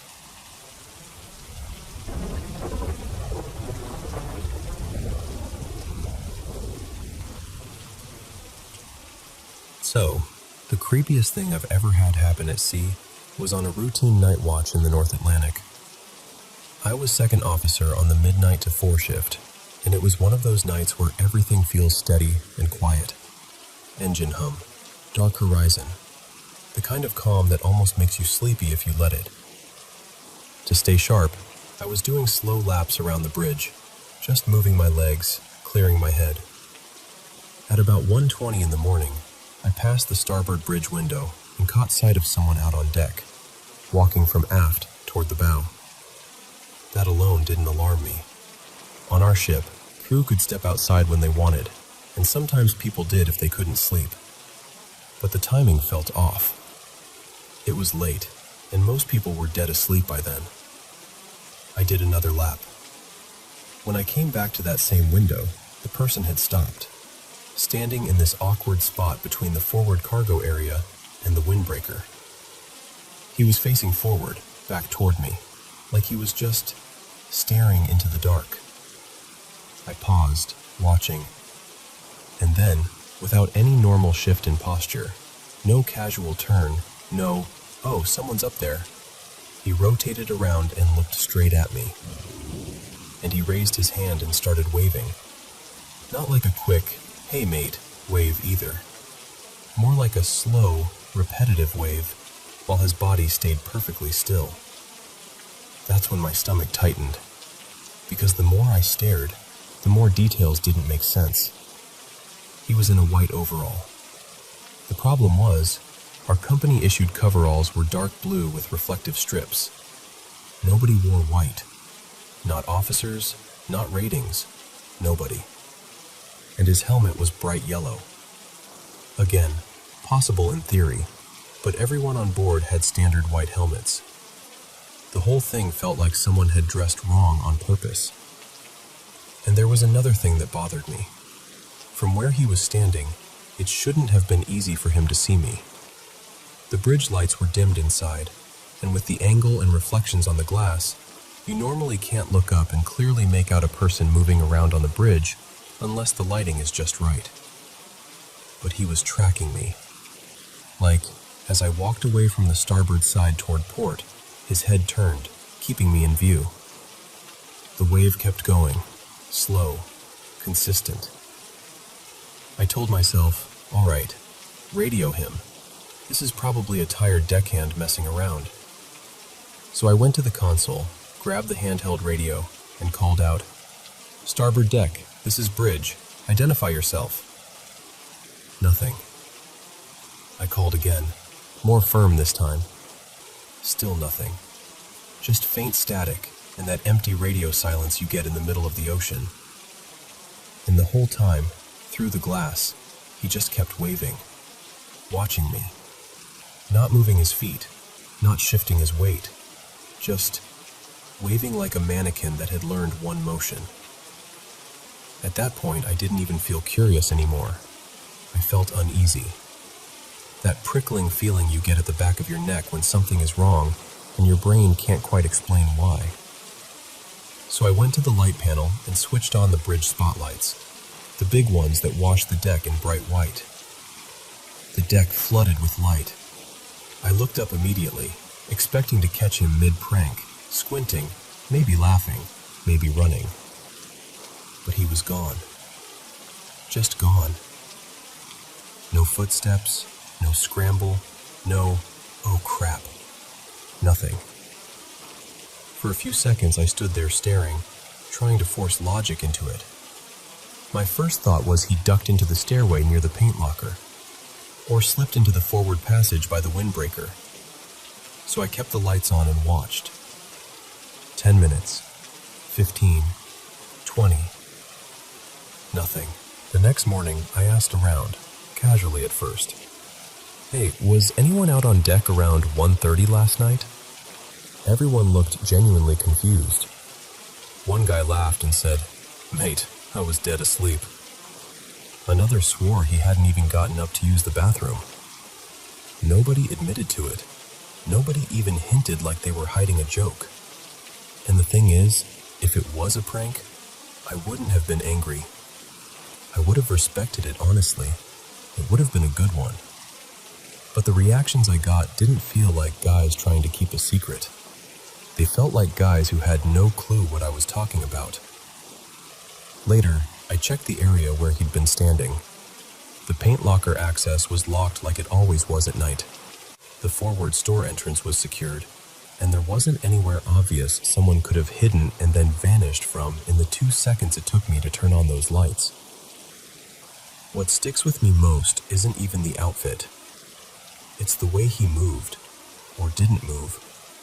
The stiffness, the staring, the slow wave without any warmth in it. Like he wasn't greeting me, like he was just repeating a motion he knew I'd recognize. I've sailed for years, crossed plenty of ocean in the dark, dealt with real emergencies, real fear, and I've never had another moment like that one. I still don't have a clean explanation for what I saw.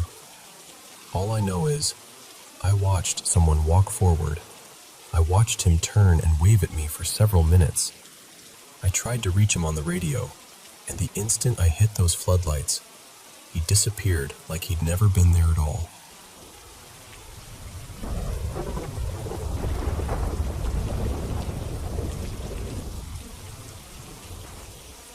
So, I live in this house where I honestly can't find much history on it at all. The only thing I do know is what my parents told me from when they first moved in. When they were doing some work on the bathroom, they found this little stash inside the wall. A human hip bone, and a bunch of filthy old magazines, like sealed up in there. No explanation, just that. And growing up here, I've always had this one thing with me. I've seen a woman, well, a spirit I guess, since I was a kid. Long, dark hair, really pale. Around my height, maybe 5'6"-ish. I'd catch her in the hallway like she belonged there, like she was just passing through. Sometimes she'd be sitting in what used to be my old bedroom, or standing half in, half out of doorways. Never rushing, never loud. Just there. My mom has seen her too, and this part still gets me.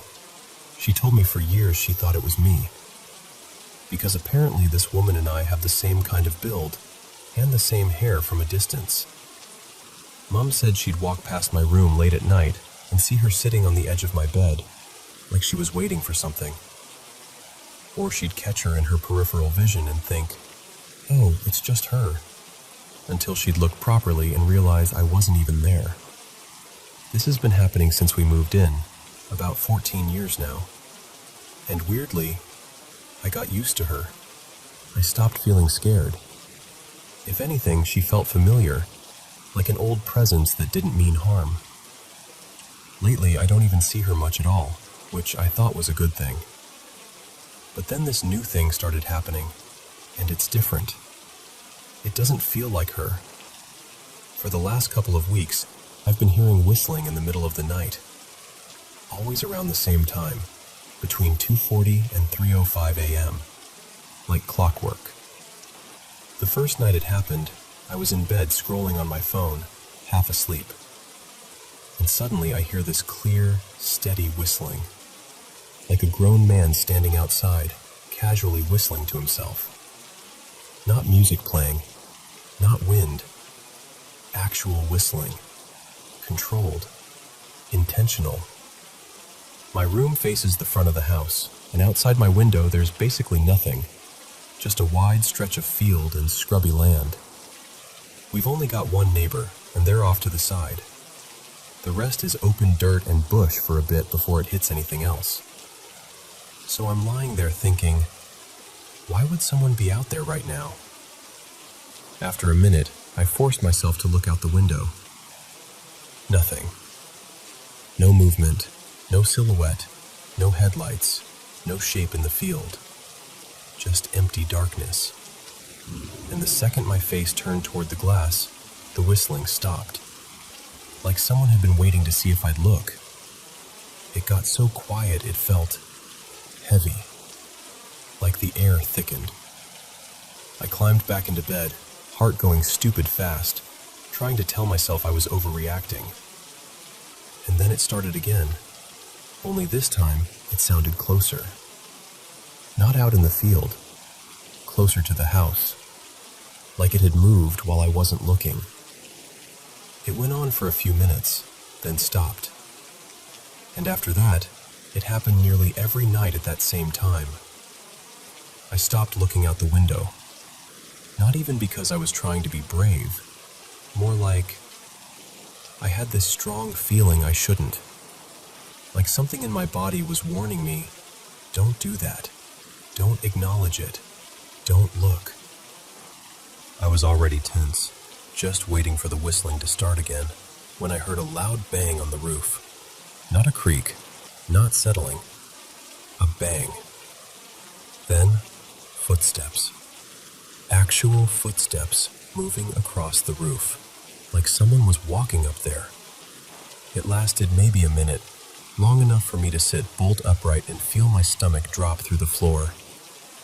When it finally went quiet, I thought, okay, it's done. Whatever that was, it's done.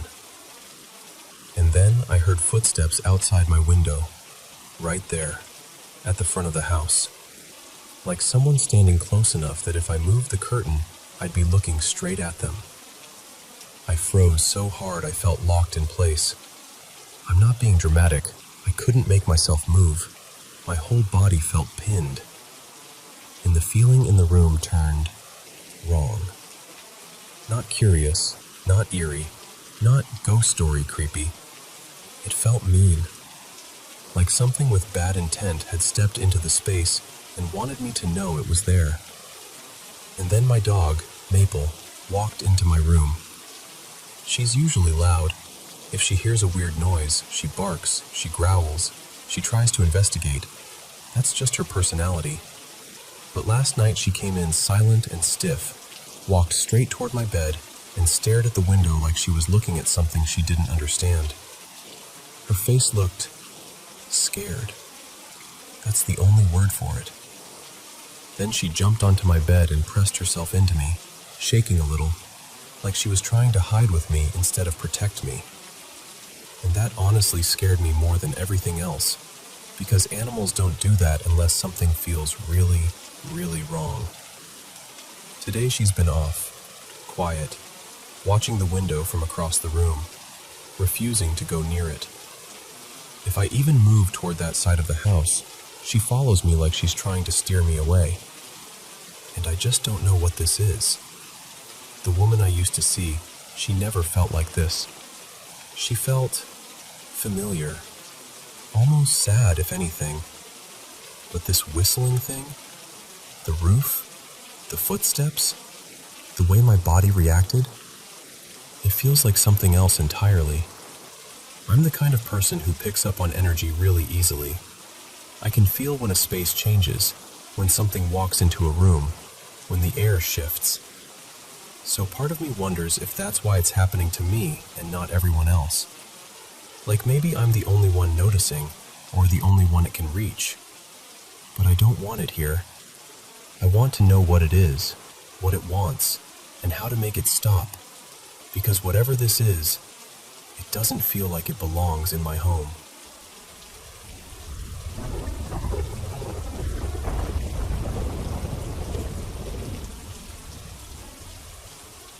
Okay, let me just tell you this the way it happened, because even thinking about it still makes my stomach clench.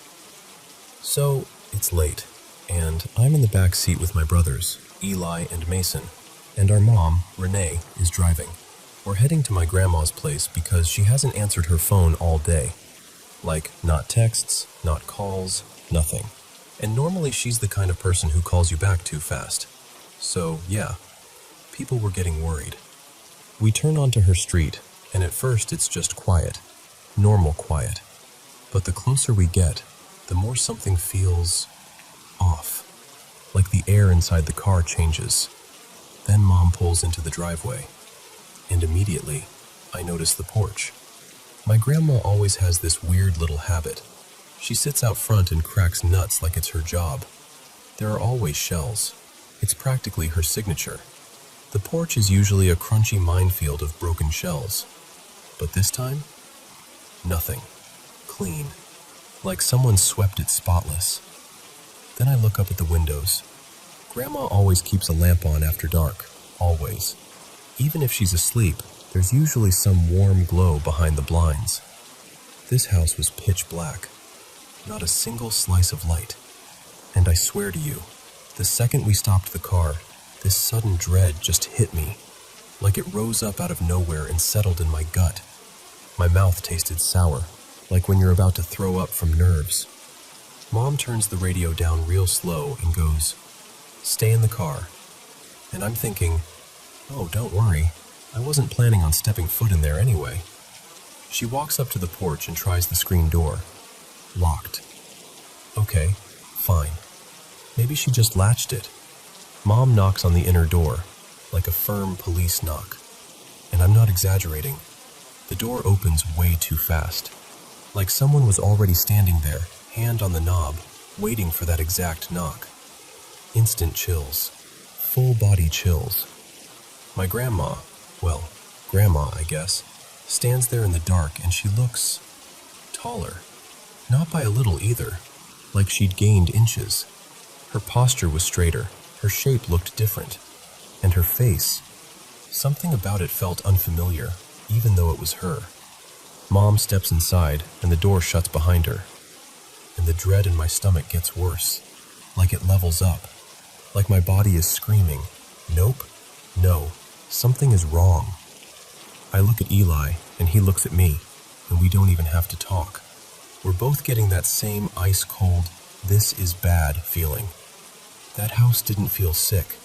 It didn't feel empty. It felt mean. like the whole place was watching us.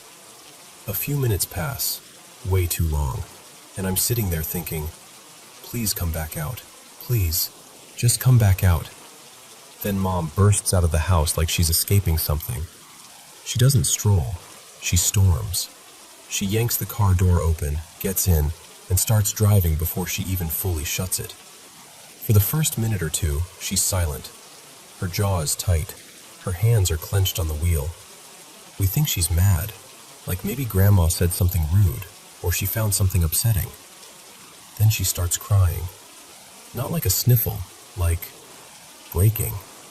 And now we're panicking, asking what happened, what she saw, what's going on. She keeps shaking her head and goes, "That wasn't right. That wasn't right." And then she tells us. No lights were on inside.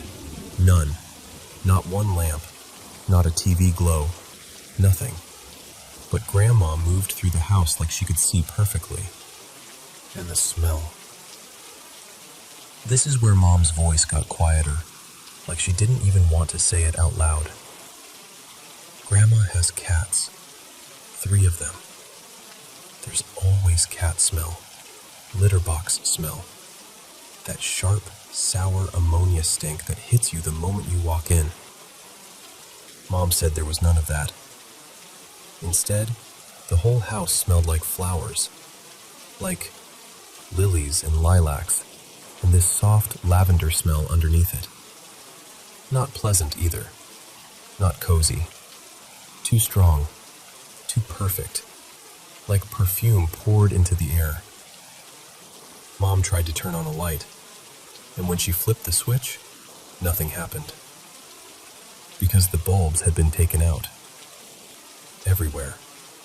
Like somebody went room to room and unscrewed every bulb and removed it. And my grandma could not do that on her own. Not with her hips, not with her hands, not without dropping something or leaving a mess. But it was done. Quietly. Cleanly. Then Mom says Grandma stood in the middle of the living room, just standing there, hands folded neatly in front of her. In the dark. Not moving. Not reacting. And when Mom asked if she was okay, Grandma answered, wrong. Not in a confused dementia way. In a way that made Mom's skin crawl. She called Mom dear. My grandma never calls anyone dear. She calls you baby, sweetheart, honey. She teases. She complains. She talks like herself. But dear came out like it was rehearsed. And the closer Mom got, the heavier the room felt. Mom said it was like pressure on her chest, like someone was slowly pushing down on her lungs. The air was thick and hot and stale, like the house had been sealed shut for days. But the heater wasn't even on. And the couch, this detail still creeps me out, had been pushed flush against the heater, like someone moved it there on purpose. And the blanket on the couch was folded perfectly, like no one had touched it in forever. No cat toys, no scratching sounds, no shadows darting around. Nothing. It was like the cats had never existed. Then Mom told us the part that made my blood run cold. She leaned in to hug Grandma goodbye, and Mom is taller than my grandma. She always has been. But when she put her arms around her, Mom realized she was looking up. She was shorter. She pulled back and swears Grandma looked younger, less wrinkled, smoother skin, like someone had peeled years off her face. And the hug didn't feel like hugging family. It felt like hugging a stranger wearing a familiar body. Then there were the glass collectibles, my grandma's prized little blue glass trinkets. She used to dust them like they were museum pieces. They were all shoved into a cardboard box, smashed, like someone got angry and broke them. And the box was jammed against the wall like it was being hidden. And one more thing. This is almost absurd, but Mom was dead serious. My grandma has, barely any teeth. She's been missing them for years. No money for dentures. It's just how it is. But while Grandma talked that night, Mom said she saw a full set of teeth. A full, normal set. Brand new. When Mom finally backed toward the door, because at some point her body just decided we're leaving, Grandma didn't follow. She just stood there, in the darkness, watching. Not waving, not blinking much, not calling out. Just watching Mom walk away. Mom drove us home with her face wet and her hands trembling, and we all sat there in stunned silence because what do you even do with a story like that? And yeah, I know dementia can change someone. I know it can twist memory and personality and behavior. But dementia doesn't make you taller. It doesn't remove every light bulb in your house. It doesn't make you smell like a florist shop at midnight. And it sure as hell doesn't make you look younger and suddenly have a perfect set of teeth. So, I don't know what we saw that night. I just know that when we pulled into that driveway, it felt like we'd parked in front of the wrong house. Like something in there was wearing my grandma's face and wanted us to believe it.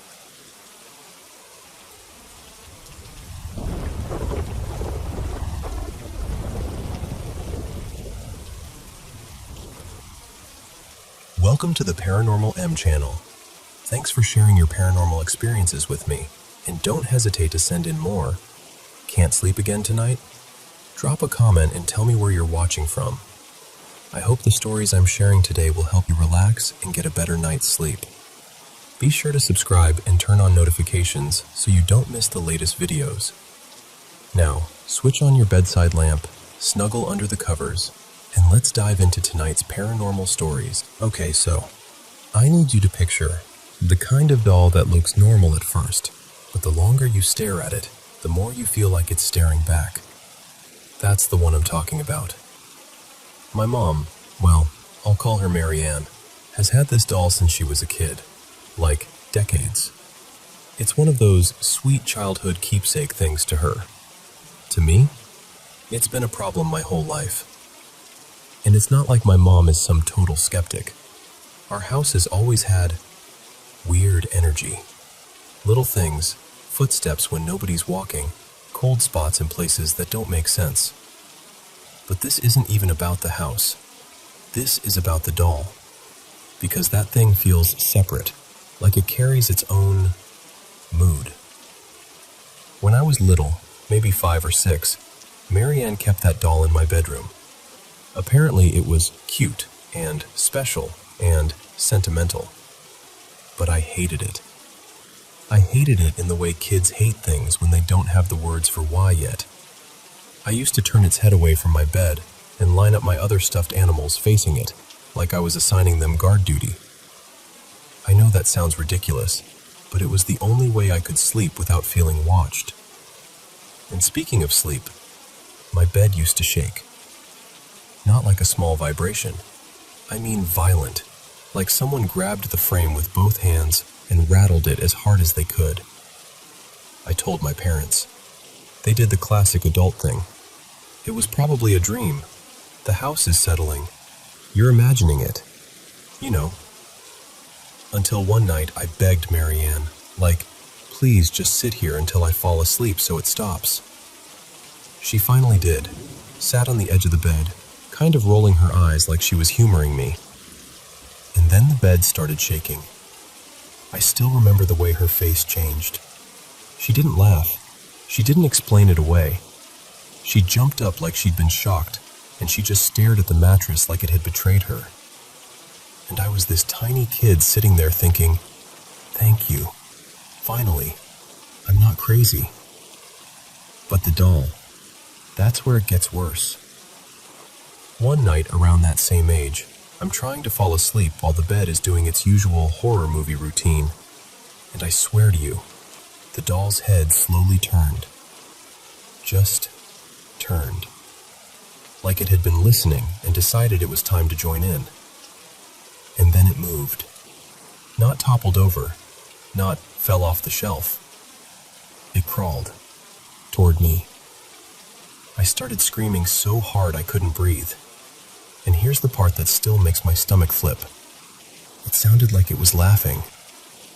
Not like a cute hee-hee toy sound, like a nasty little giggle that did not belong in a child's room at night. My dad, let's call him Ray, stormed in furious because he had to be up early for work and thought I was just having another kid moment. And the second he came in, the doll was still, silent, like it had flipped a switch the moment an adult walked into the room. That was the last night it stayed in my room. After that, Marianne moved it into her bedroom like the solution was just relocating it, like you do with a noisy clock. Years go by, middle school age.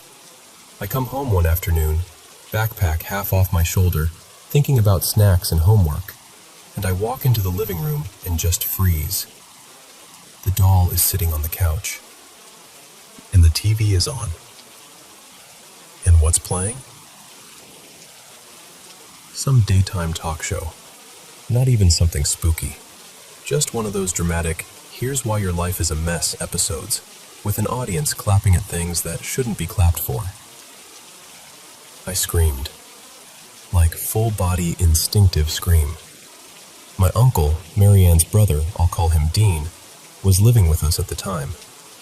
He came running from upstairs, thinking someone had broken in or I'd gotten hurt. And the second he saw the couch, he stopped short. His face went pale in that way people try to hide, because he hated that doll too. Always had. And we were the only ones home. Marianne had left for work that morning. Dean hadn't touched it. He wouldn't even get close. When I begged him to move it, he just shook his head and said, "Nope, absolutely not." Like touching it would be signing some kind of contract.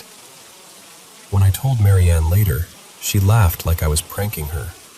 Like I'd dragged the doll out for a joke and turned on the TV for effect.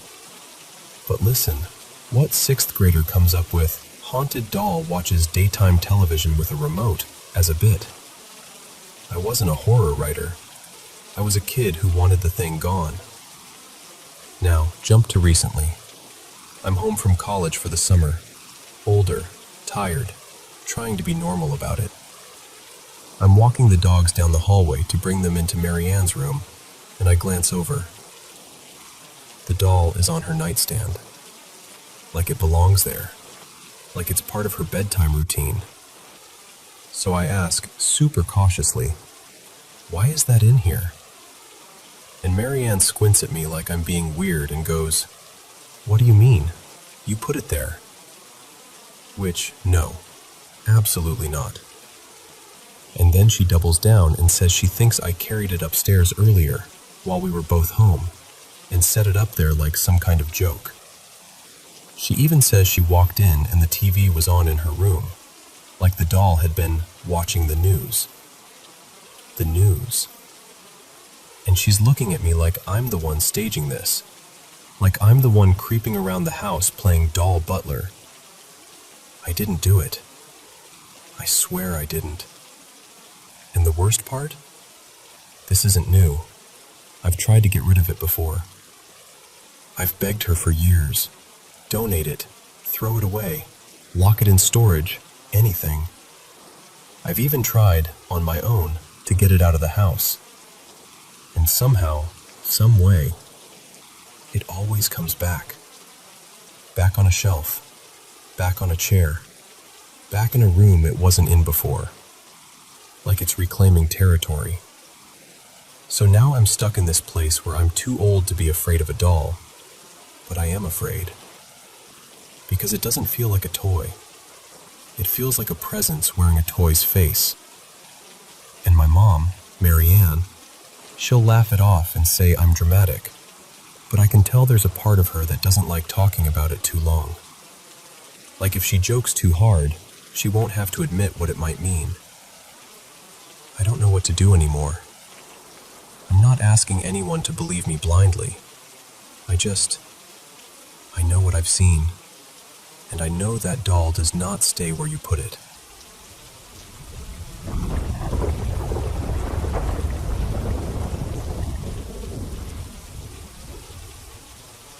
So, I've been turning this over in my head for years, and I'm just going to tell it the way it felt, because that's really the only way it makes sense. When I was a kid, my mom, her name was Renee, started dating this guy named Mark. He wasn't loud or obviously scary or anything, just his house felt off to me in a way I couldn't explain. And that's when something really weird started happening.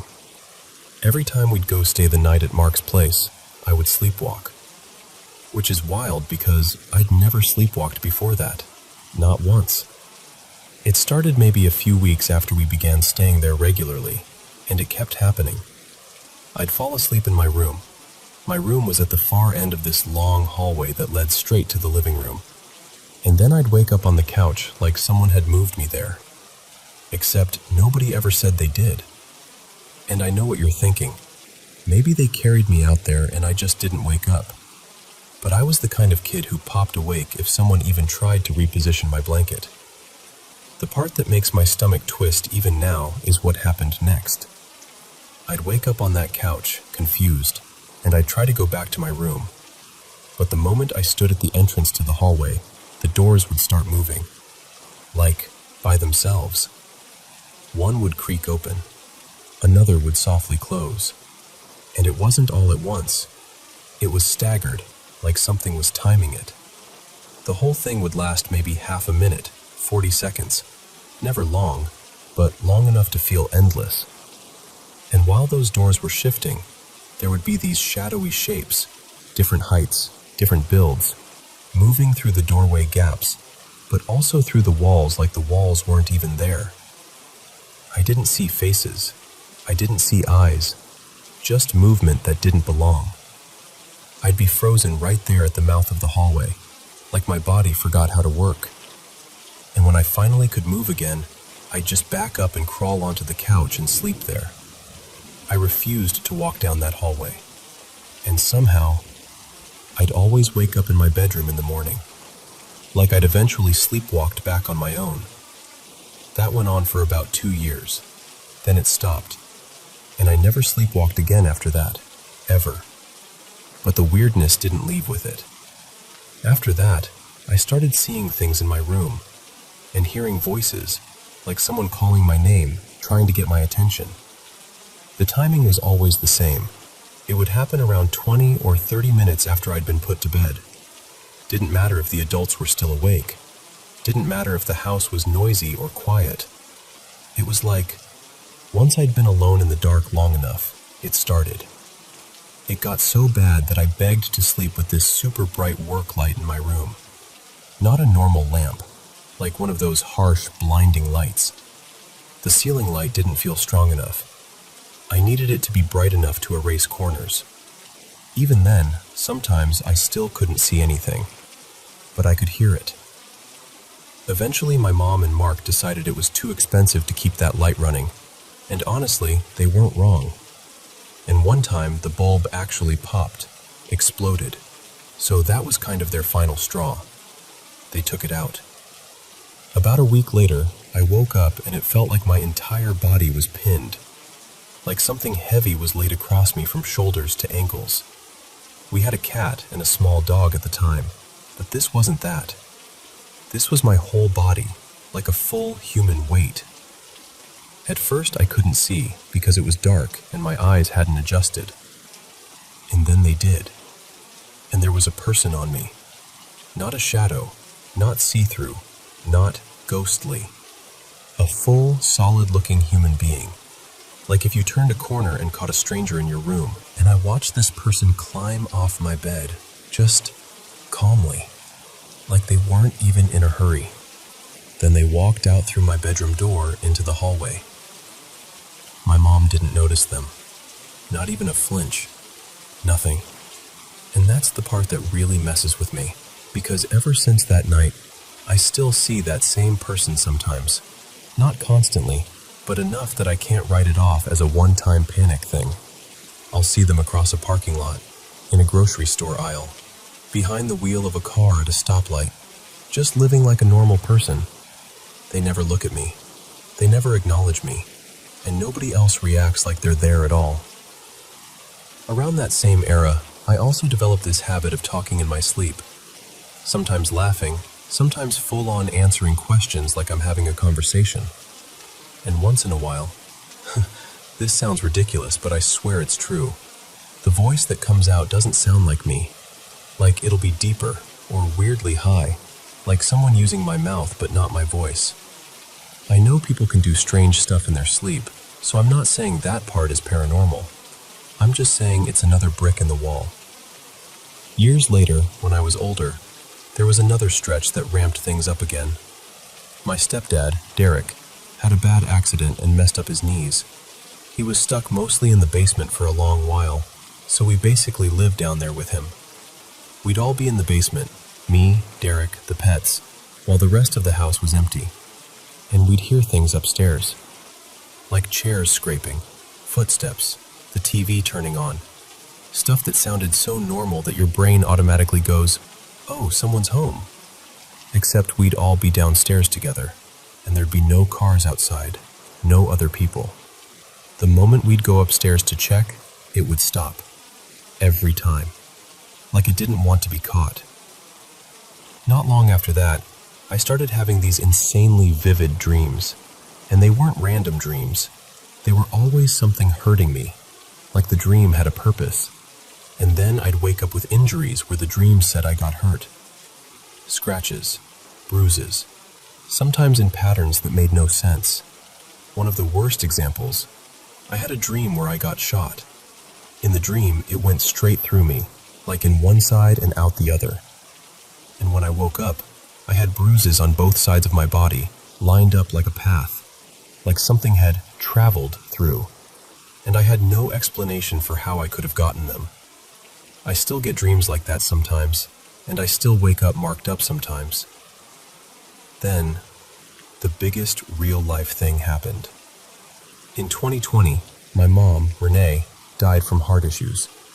And Derek swears that around the same time, right around it, he suddenly got heart palpitations out of nowhere. And then the hospital called him just minutes later saying they tried, but they couldn't save her. Like his body knew before his phone did. After she passed, I started hearing guitar music sometimes, just faintly. My mom played guitar a lot when I was growing up. It wasn't constant, and it wasn't like a full song blasting in the house, just little pieces, like someone remembering how to play. Derek started having his own experiences too, but not always at the same time I would. And he got really into protective stuff, crystals, smoke cleansing, that kind of thing.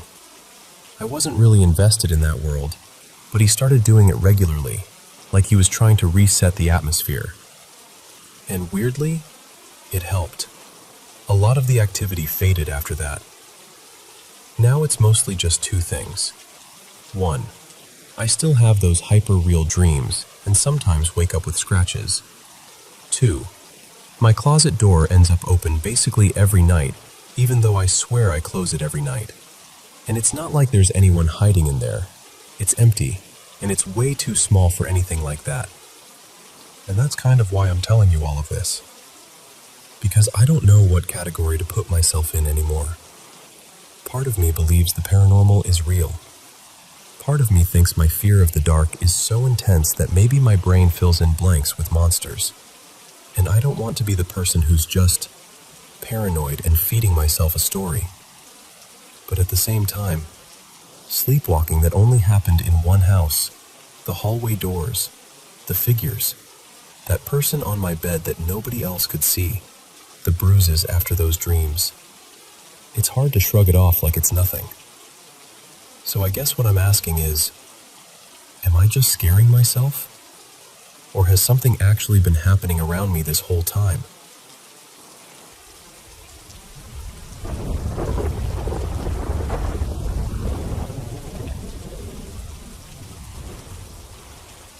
Hey, so I've never really told this story out loud without feeling a little Silly, but something genuinely strange happened to us, and I still can't explain it. At the time, my partner Camille and I were living in France. We were in our early 30s, pretty grounded, not the kind of people who go looking for paranormal stuff. In late 2021, we moved into this apartment in Saint-Étienne-du-Rouvray, not far from Rouen. Honestly, on paper it was perfect. Quiet building, great insulation, warm, clean, the kind of place you'd expect to feel immediately like home. But it didn't.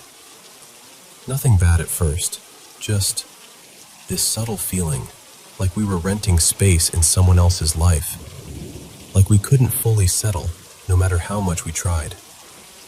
Then, about a month in, we sold our old bed frame and ordered a new one. The delivery got delayed, so for about a week, we slept with the mattress on the floor. And that's when the weirdness started. The first thing that happened was small, but it hit us in this unsettling way. Camille went downstairs to take out the trash. It was one of those quick trips, so she didn't lock the door behind her. I was still upstairs, stretched out on the couch watching TV, not moving, not even getting up. A minute later, she came back up, and the door was locked. Like, properly locked.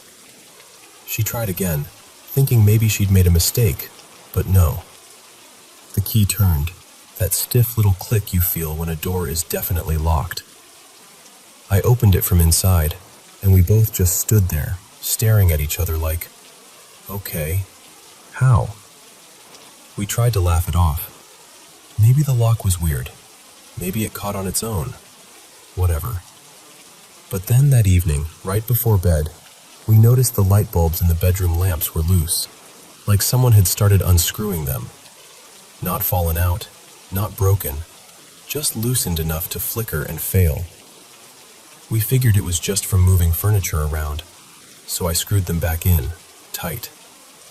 The next morning, loose again. Not just one, multiple bulbs.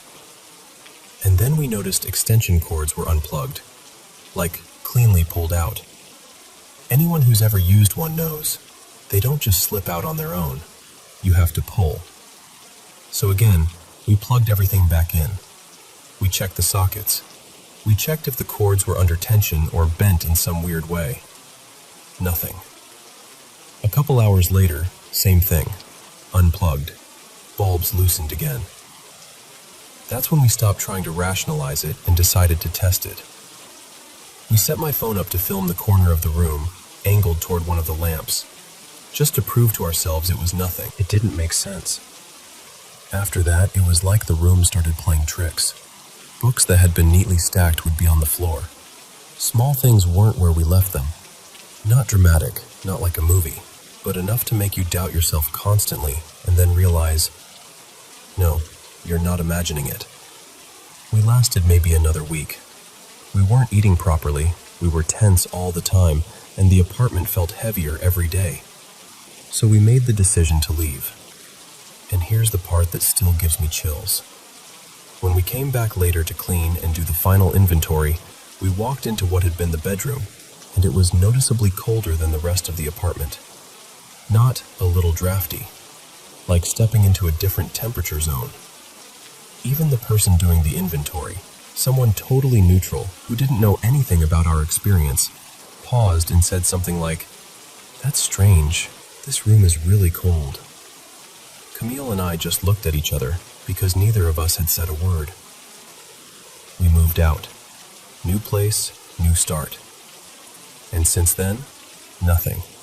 Not a single weird sound. No bulbs unscrewed. No cords unplugged. No crashing mirrors.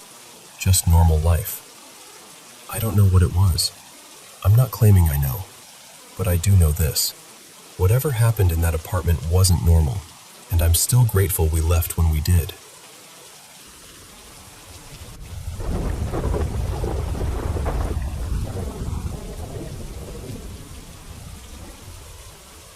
So, I grew up in this quiet little place called Mapleton, just outside a bigger town people actually recognized.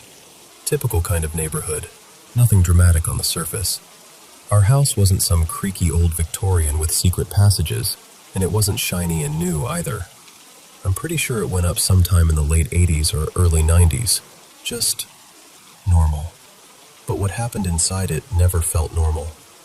One of the memories that stuck to me like a burr, like I can still feel it in my chest when I think about it, is waking up one night and my bedroom was glowing. Not warm light, not street light leaking in.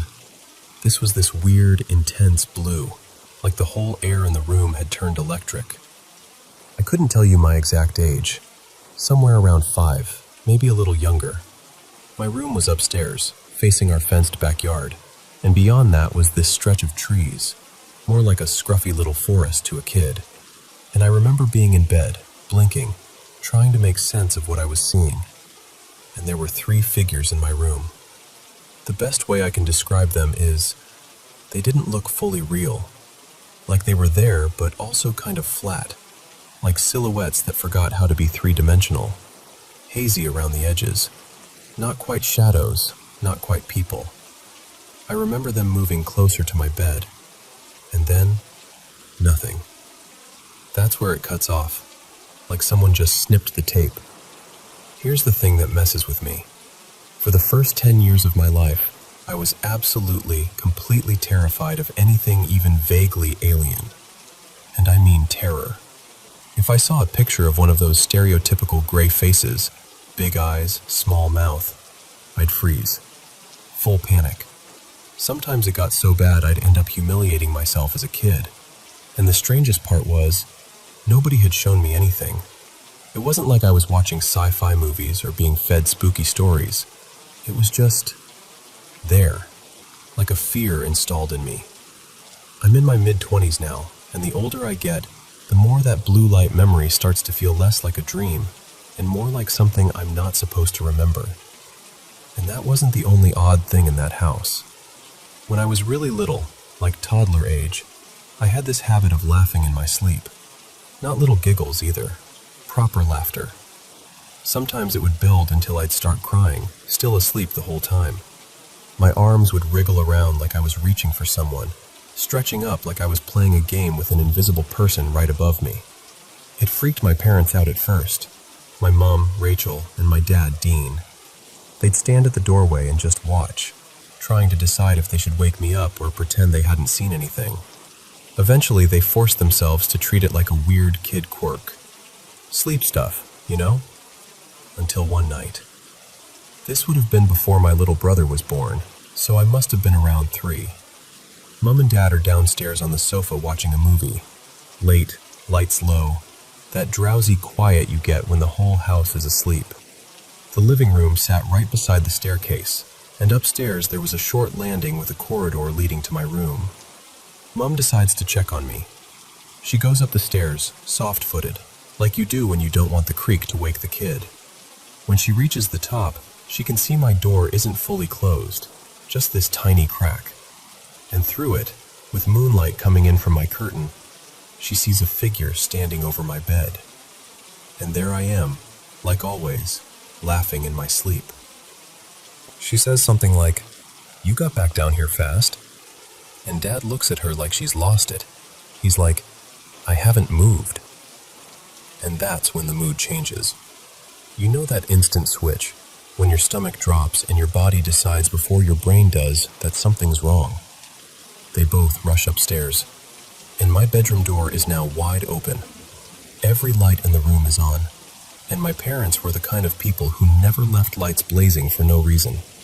And I'm sitting upright in bed, eyes shut, still asleep, laughing so hard tears are streaming down my face. No adult in the room, no explanation, just this awful sense that something had been there, and it didn't want to be caught. Not long after all that, we moved countries. My family packed up and emigrated to Australia. New life, new schools, new everything. You'd think leaving the house would leave the weirdness behind too. But there's one more thing that happened right near the end. Something so stupidly specific it's almost funny. Except it isn't. While we were packing and movers were clearing out the place, this would have been around 2008-ish, give or take, Mum comes home and one of the workers calls her over like he's found something important. He goes, "Are these yours?" And he hands her 3 neat little piles of socks. Clean socks, pressed-looking socks, like someone had actually taken the time to stack them properly. Mum just stares at them, because for years in that house, socks had been disappearing.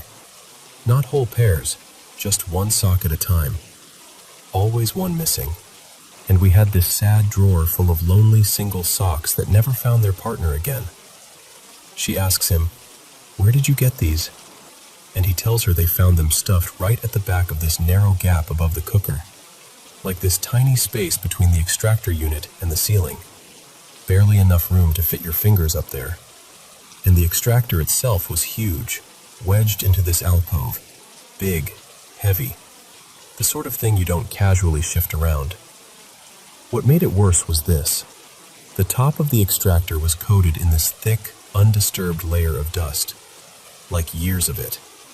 But the socks? Not a speck. No dust. No grime. Nothing. Just 3 tidy stacks sitting like they'd been placed there yesterday, without any marks around them, without anything disturbed, and with zero sign that the unit had ever been moved. And I remember my mom standing there with these socks in her hands, genuinely speechless, because what do you even say to that?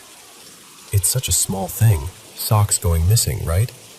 But it's the feeling of it, the sense that something in that house could take things, put things back, watch you react, and leave you with no proof except your own disbelief. And even now, years later, if I picture that upstairs room, blue light, hazy shapes, the trees beyond the fence, I still get that same tightness in my chest. Like some part of me is still 5 years old, staring into the glow, trying to remember what happened after they stepped closer.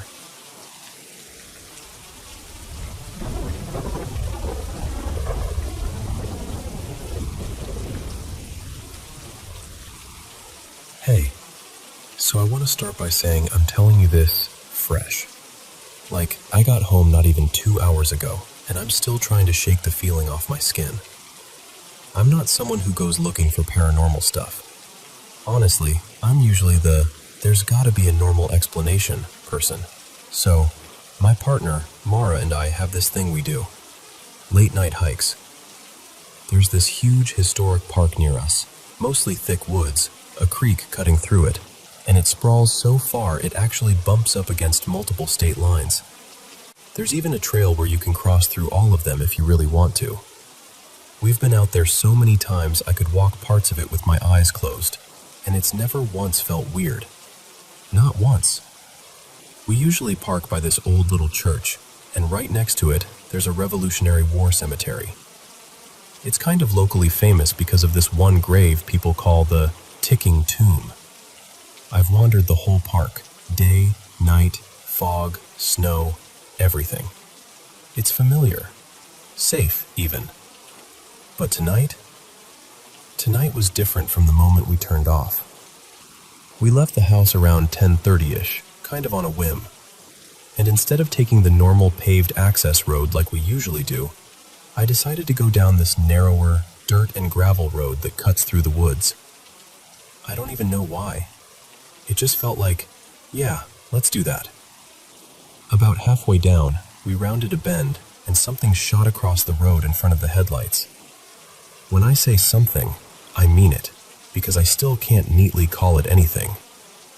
It was big. Bigger than any fox or deer-sized thing I've ever seen out there. Not quite human-sized, but somewhere in that unsettling in-between. Like, too tall to be a dog, too wrong to be a person. And it didn't run like an animal either. It moved so fast it almost looked like it slid or skipped across the beam of the headlights, like a black smear. But the part that keeps replaying in my head? The eyes. They were this bright, metallic silver, like a reflection, but stronger. Too strong. Mara saw it too. I could tell by the way she went quiet. And I'm a skeptic, right? So I immediately tried to do that thing where your brain scrambles for something normal. Big stray dog, weird deer at a weird angle, optical illusion, anything. Neither of us wanted to sit with it, so we didn't. We just kept going. Pulled into the usual spot, got out, acted normal on purpose. And as soon as we stepped onto the trail, I noticed the noise. The frogs and cicadas were screaming. I don't mean, oh, nature is loud. I mean, it was like we had walked into a wall of sound. The kind where you have to talk over it, even though you're just standing in the dark. It felt almost aggressive, like the woods were buzzing on high alert. We started walking our normal loop, short, familiar, maybe half a mile total, and we were talking, but it was that forced kind of talking. Like when you can feel the mood dipping and you're trying to keep it afloat with little jokes and random conversation. And this part freaks me out, because I didn't know it until later. Apparently, a little ways in, maybe 100 meters, Mara started hearing what she thought were faraway voices. Not clear words, just that distant human murmur you'd expect from a group way off. Only, that didn't make sense. It was late, the park was empty, and we weren't near any buildings or roads close enough for that. Meanwhile, I noticed something else. The cicadas started getting quieter. Not all at once, just gradually, like someone was turning a dial down as we walked. It was like, imagine a megaphone glitching, or a microphone cutting in and out. Not right next to us, far away, but it sliced straight through my head like it didn't need distance to reach us. It made my stomach drop instantly. I stopped so fast my shoes scuffed dirt. I looked at Mara and went, "Did you hear that?" And she just stared at me like she'd been waiting for me to say it. Like she'd been trying to convince herself she was imagining everything up until that exact second. There wasn't even a discussion. We both turned around at the same time. We didn't run. We walked fast, like really fast. And I remember thinking very clearly, don't run. Running makes you pray. I know how dramatic that sounds, but that's genuinely where my brain went. The whole walk back felt wrong. Like the woods behind us were too close. Like something was keeping pace just out of sight. Not crashing through brush or snapping branches, just there, matching us in this quiet way that made it worse. The trail felt longer than it ever has, like it stretched. When we finally got into the car and shut the doors, I expected my body to relax.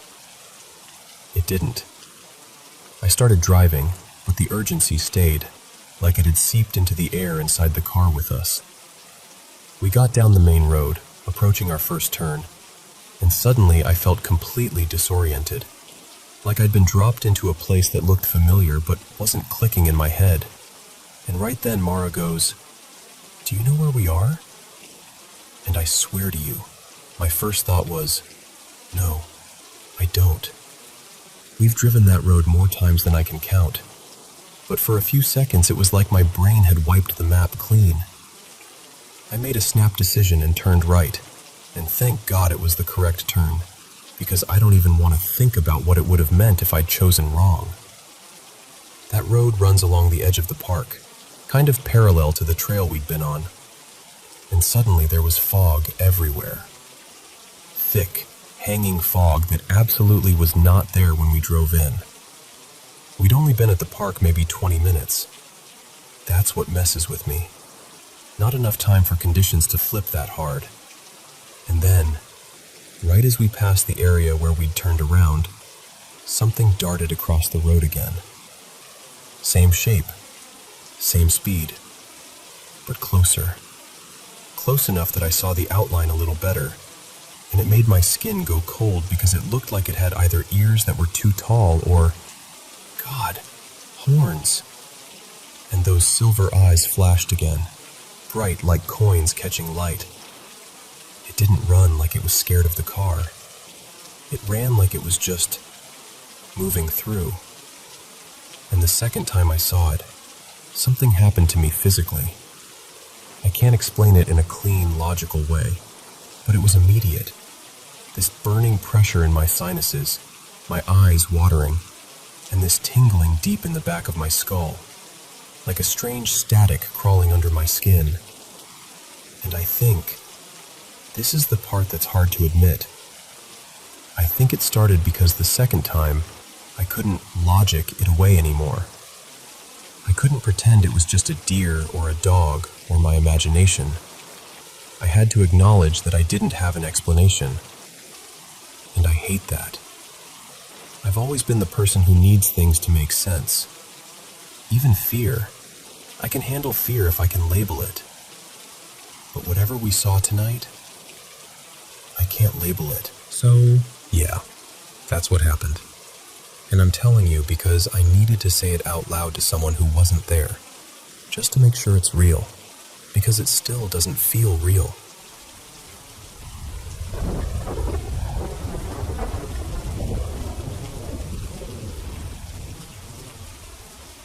So, this all really started back in early spring, late March I think, when the woods were still kind of bare and see-through. No leaves yet, just black branches and that damp, thawing earth smell.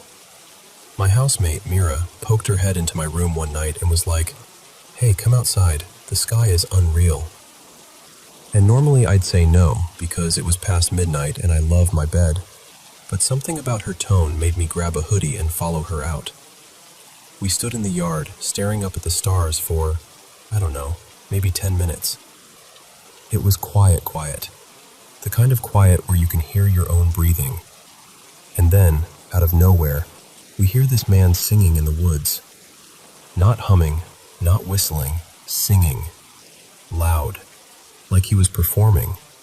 And it made absolutely no sense, because it was around 2:30 in the morning, and we're not talking about a little patch of trees behind a neighborhood. We're tucked way back, surrounded by forest. Also, it was pitch black. No flashlight beams, no headlamps, nothing. And since the trees were still bare, you could actually see farther than you normally can. If someone that close had a light, we would have spotted it instantly. We didn't debate it.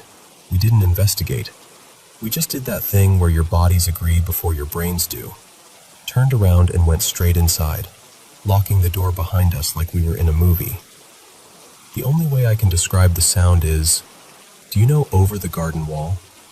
It reminded me of that eerie, old-timey singing, like something that belongs to the woods, not a person out for a midnight stroll. Then a few weeks later, we're outside again, this time with a small fire going. We'd kind of moved on, honestly, filed it under weird, but whatever, and we hear him again. Just a handful of seconds, a little burst of song, and then nothing.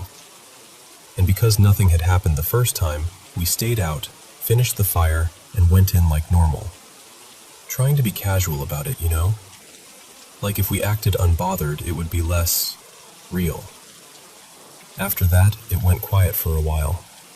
And then, early June, I had this dream that still bugs me when I think about it.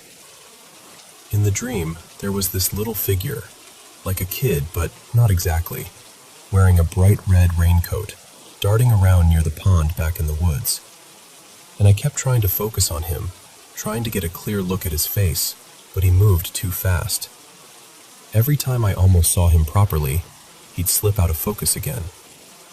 And the strangest part was the feeling I had in the dream, like he liked that I couldn't perceive him, like it was funny to him. And I remember getting genuinely irritated, like, stop playing with me.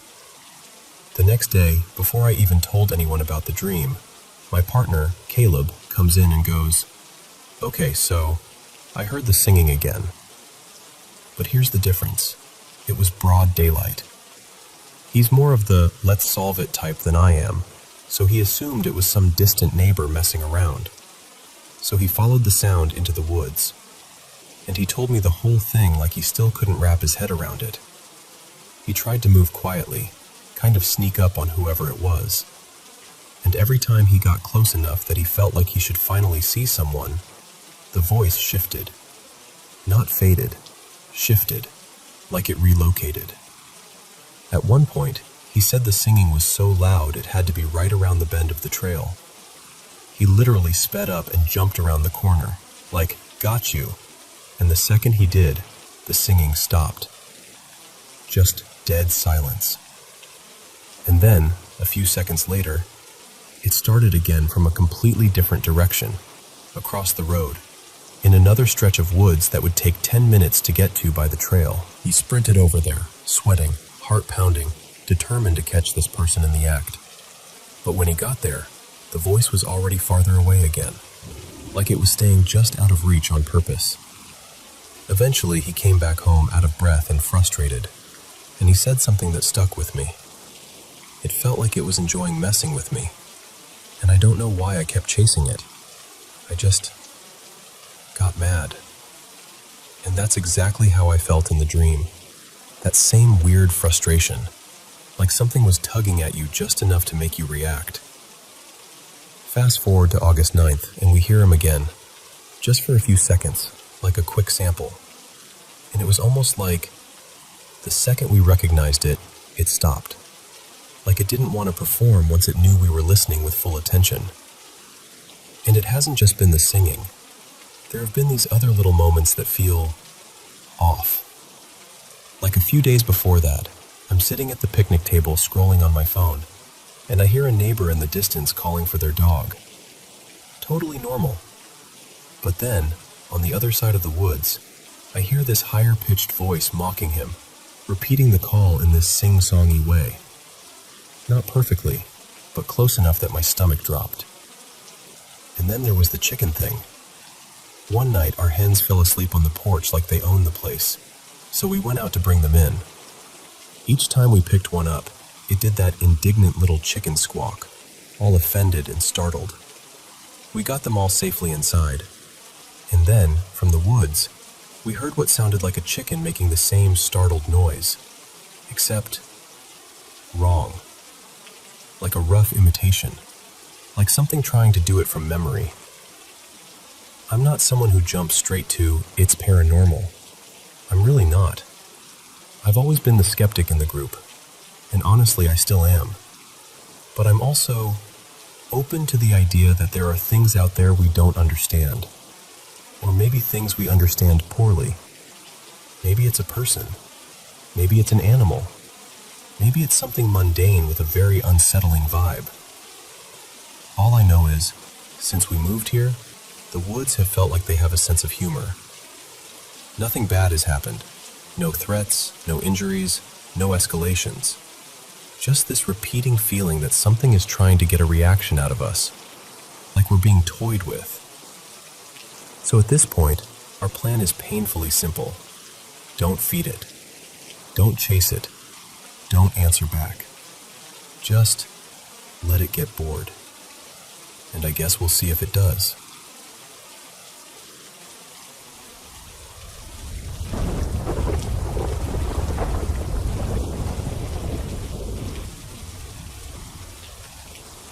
So there's this one thing from when I was a kid that I still remember way too clearly.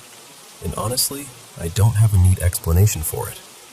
I'm not saying it was definitely something paranormal, but it's one of those memories that sits in the back of your mind and goes, "Yeah, explain that then." I grew up on this rough little estate up in the northwest.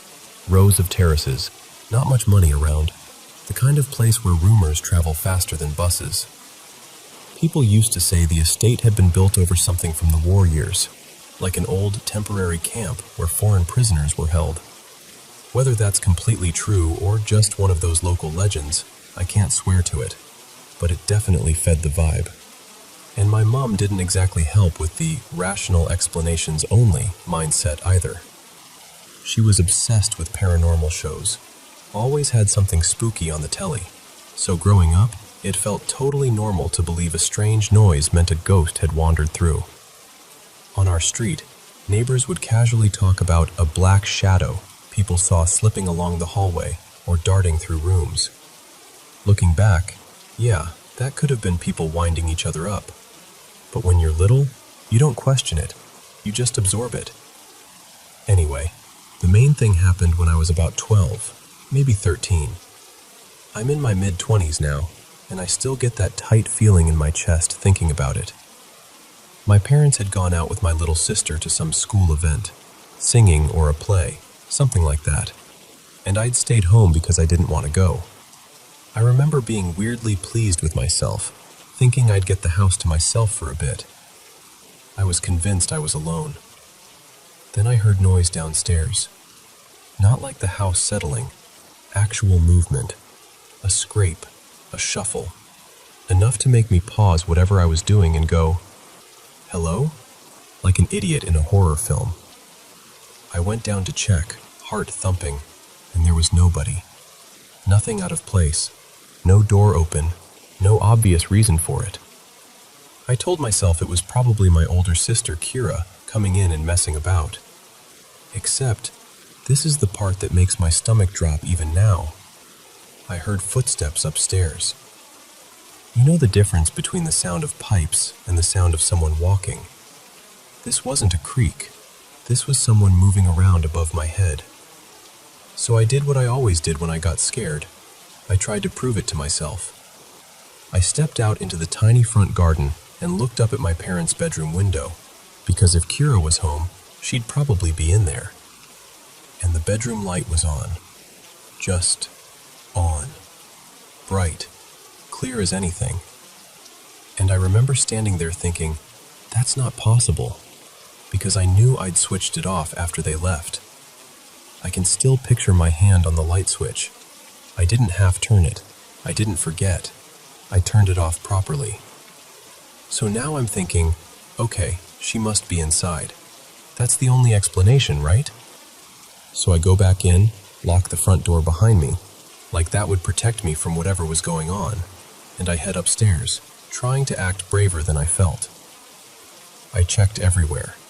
Their room, the other bedroom, the bathroom, wardrobes, behind the doors.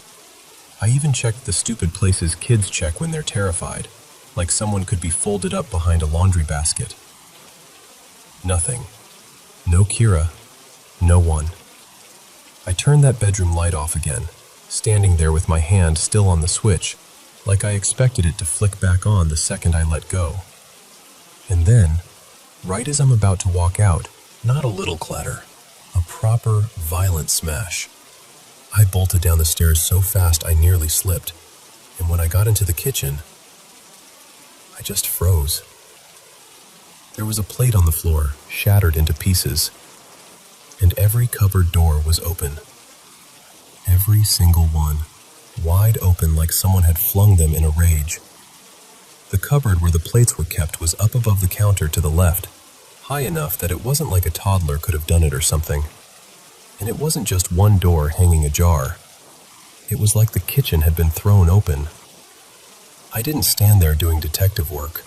I didn't count plates or inspect hinges. I couldn't. My whole body was screaming at me to leave. So I ran, straight out the front door and next door to our neighbor, Martha, and I sat in her living room shaking like a leaf, trying to explain it without sounding ridiculous. I stayed there until my family came back, maybe an hour later. When my parents got home, they did that thing parents do where they half listen, but you can tell they've already decided it's exaggeration. My dad looked annoyed more than anything. My mom was a bit quieter, like she didn't want to scare herself by taking it too seriously. They didn't exactly call a priest, put it that way. But here's the thing. I know for a fact I was alone in that house. My sister wasn't there. Later we found out she'd been at a mate's birthday. Nobody else had a key. The front door was locked. There was no sign anyone had come in or left. And sure, over the years, there were other weird little moments in those houses. Lights that seemed to switch on or off. That shadow people talked about. The odd object where you didn't remember leaving it. Most of it you can shrug off. But that night, the footsteps, the light, the crash, the cupboards all open at once. That one never fit neatly into I imagined it. So I don't know. Maybe there's a normal explanation and I've just never found it. Maybe it was something electrical, or a neighbor pulling some kind of prank.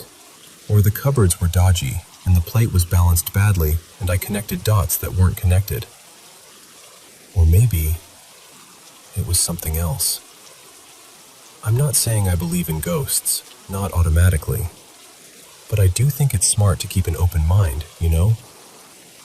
Because sometimes something happens, and it leaves you with this quiet little question you can't quite get rid of.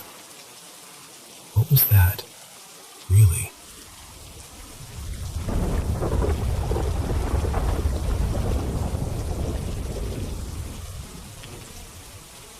So, when I was a kid, we had this yellow lab named Daisy. Total sunshine in dog form. My dad got it into his head that we should breed her. No idea why, honestly. Just one of those dad decisions that becomes a whole era of your life. She had 6 puppies, and they all went off to these wildly different, oddly perfect lives. One ended up with a family out in the country, and apparently spent her days chasing birds and napping in a barn like she owned the place. Another lived this chic little city dog life and made it to 16, which still feels unfairly impressive. And one got adopted by this couple with serious money and would sleep under the dad's desk like she was his tiny executive assistant. We kept the last puppy, the only one who came out dark brown, almost black, in this sea of blonde little lab babies. We named her Pepper, and I loved Daisy. I did. But Pepper was mine. I'm not sure I'll ever have that kind of bond with a dog again. Pepper was a jittery little thing, always a bit anxious, but she was also the gentlest, most devoted creature. And I really needed that. I had a rough time as a teenager. Genuinely rough. There were days I felt so unlovable it was almost physical, like it sat on my chest. And Pepper would just refuse to let me disappear. If I shut myself in my room, she'd scratch at the door and whine until I opened it. If I curled up somewhere trying to hide, like the closet, which is dramatic, yes, but that's where my brain was, she'd find me anyway. And if I cried, she'd push her head against me, right into my ribs like, "No, I'm here. You're staying." She didn't care what kind of day I was having. She just loved me. Fully. Like it was the easiest thing in the world. When Daisy was 8, she got diagnosed with bone cancer. The vet laid out the options, amputation, chemo, but also said it was aggressive and likely to come back anyway. My parents decided not to put her through all of it. They chose comfort.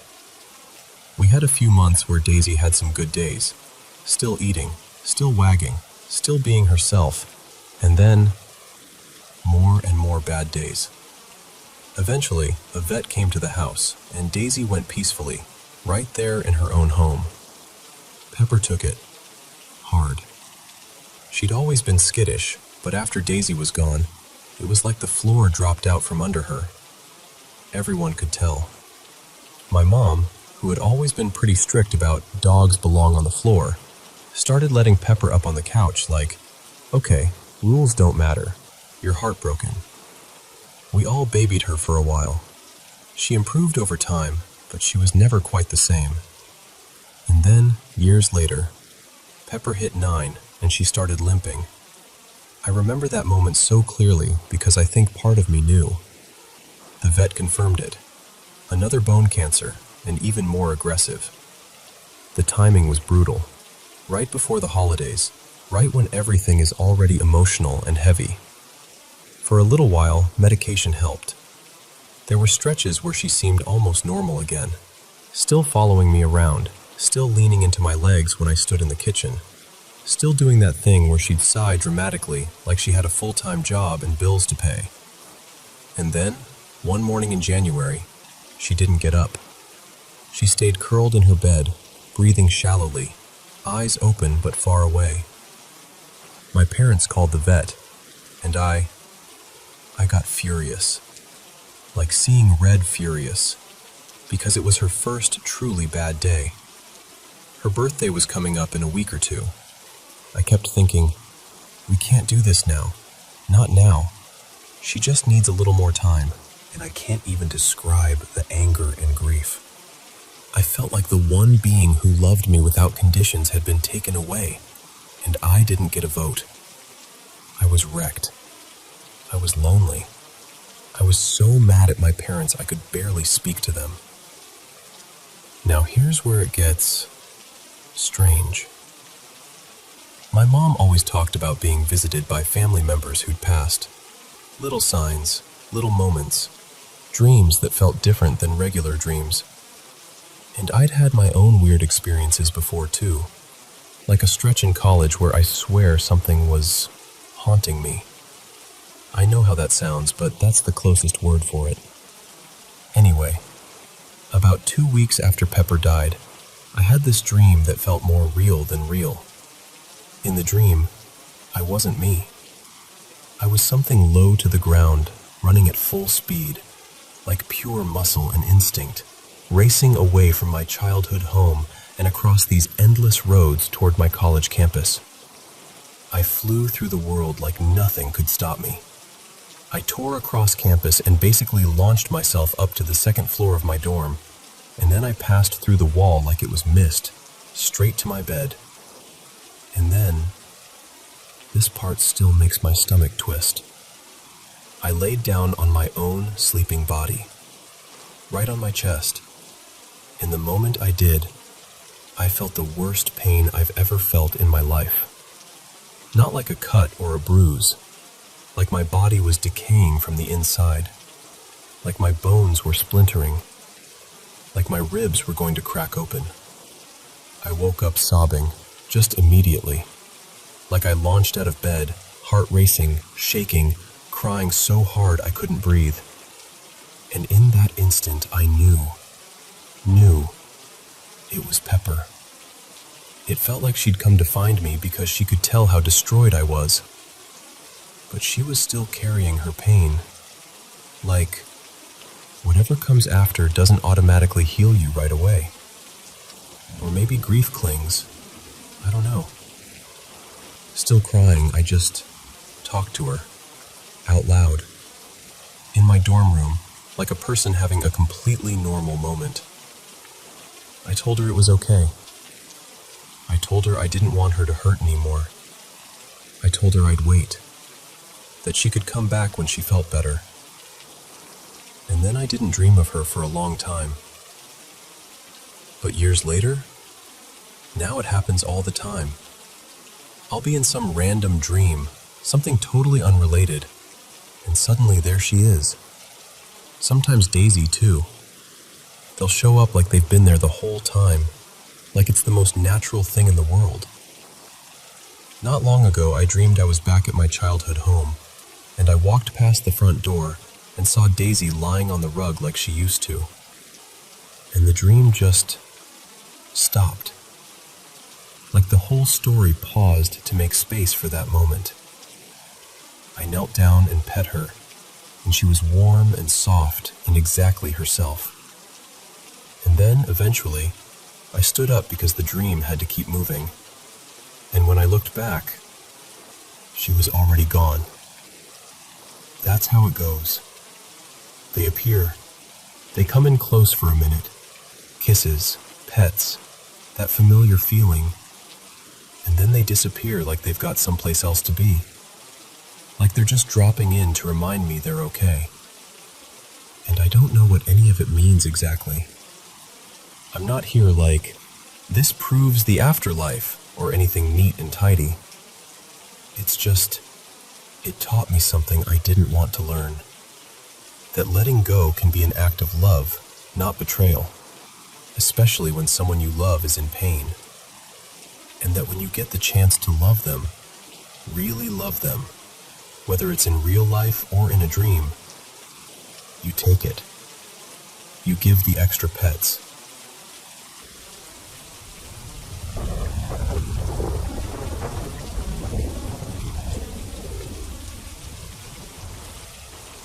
So, I've been meaning to tell someone this for a long time, because it still sits in my chest in this weird way.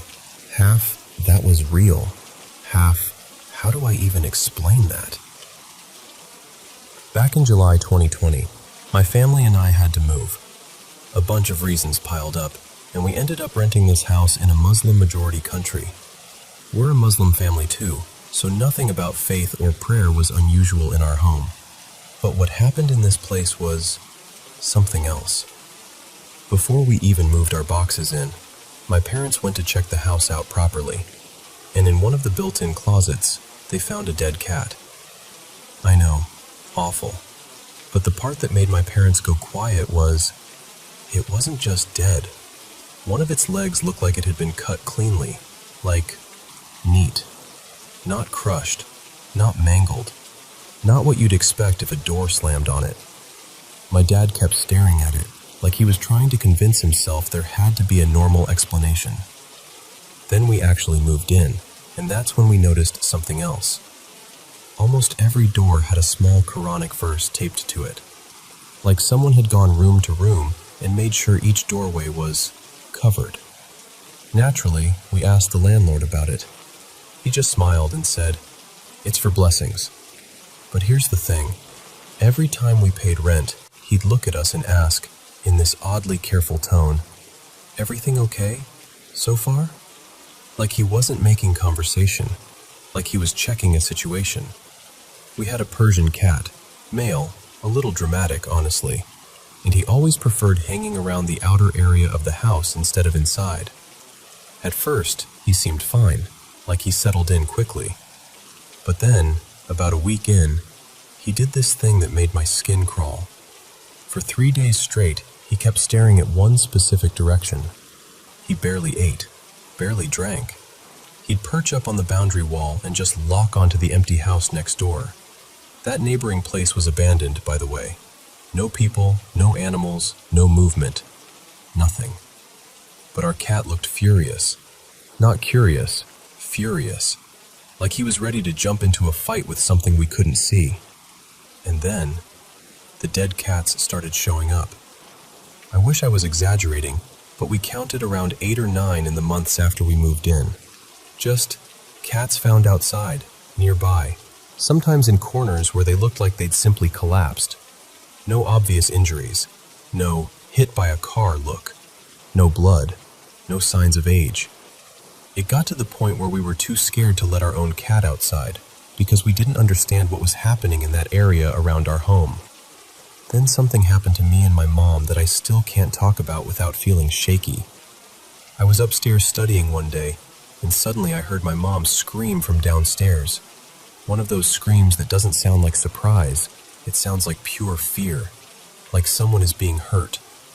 I ran down the stairs, heart pounding, and my mom was already running up toward me, and she screamed at me, "Are you okay?" I froze and yelled back, "Are you okay? I heard you scream." And she went pale and said, "I heard you scream." So we just stood there on the stairs, staring at each other, because somehow we'd both heard the other person screaming like they were being murdered, even though neither of us had screamed. We stood there for a long time, maybe 20 minutes, maybe longer, just trying to make our brains accept what had happened. There was no one else in the house. Nothing fell. No doors slammed. No explanation. Just that scream, 2 versions of it, like it was placed into the house. Another time, my father was asleep downstairs, and he swears someone whispered directly into his ear, "Wake up, Fareed." Not harsh, not threatening, just a young male voice, close and calm. And then there was the incident that I think scared me the most, because it felt so personal. It was winter, early 2022, and I was studying for exams around dawn. It was maybe 5:30 or 6 a.m. I was sitting on the floor near a heater, half asleep but forcing myself to focus. My mom is very religious, and she has this habit after prayer where she'll come close and blow gently on my face as a kind of blessing, like you're cooling something warm, but it's meant lovingly. So I'm studying, and I feel someone gently tuck my hair behind my ear. Then I feel that soft breath on my face, and without even thinking, I turned, smiling, ready to hug my mom. There was nobody there. Nobody. I didn't even scream. I couldn't. I just stayed frozen, like if I moved, whatever it was would realize I noticed. Not long after that, I was studying again, this time on my bed, and I felt the mattress dip right in front of me, like someone had sat down. And then the room suddenly smelled like flowers, like roses, strong and fresh. Here's the strange part. I didn't feel threatened. I felt this weird calm, like it wasn't there to hurt me. So, against every survival instinct I have, I actually spoke out loud, kind of nervously joking. And I said something like, "Look, the only truly religious person in this house is my mom. If you want to bother someone, go bother her." And I swear, I felt that presence lift, like it stood up, like it left. Nothing else happened that day. My mom, though, she had her own experiences, and I know she didn't tell me all of them, but I saw enough. Whenever she prayed, especially late at night or at dawn, she'd suddenly stop and look unsettled. She'd say she felt something rush past, or something staring, or something brushing her as she tried to focus. Like whatever was in the house didn't want her calm, didn't want her concentration, like it enjoyed interrupting. Eventually, we started doing what we knew to do: recitation, Quran, consistent prayer, seeking protection, doing it seriously, not casually. It didn't change overnight, but over time, the incidents became less frequent. And in our hearts, we came to believe the house had been inhabited by jinn, and that maybe they felt like we'd moved into a place they already claimed. There was one night I'll never forget. My mom had this loud, one-sided conversation, angry, firm, fearless. She basically told them, "If this was your home, you should have warned the owners before we came. Either live peacefully or leave, because we are not going anywhere, and we will make sure this house is protected." After that, and after a lot of spiritual cleansing, things calmed down. And now, it's almost quiet, almost normal. But even saying that out loud feels like tempting something, because the truth is, I still don't know what all of it was. I only know what it felt like to live through it.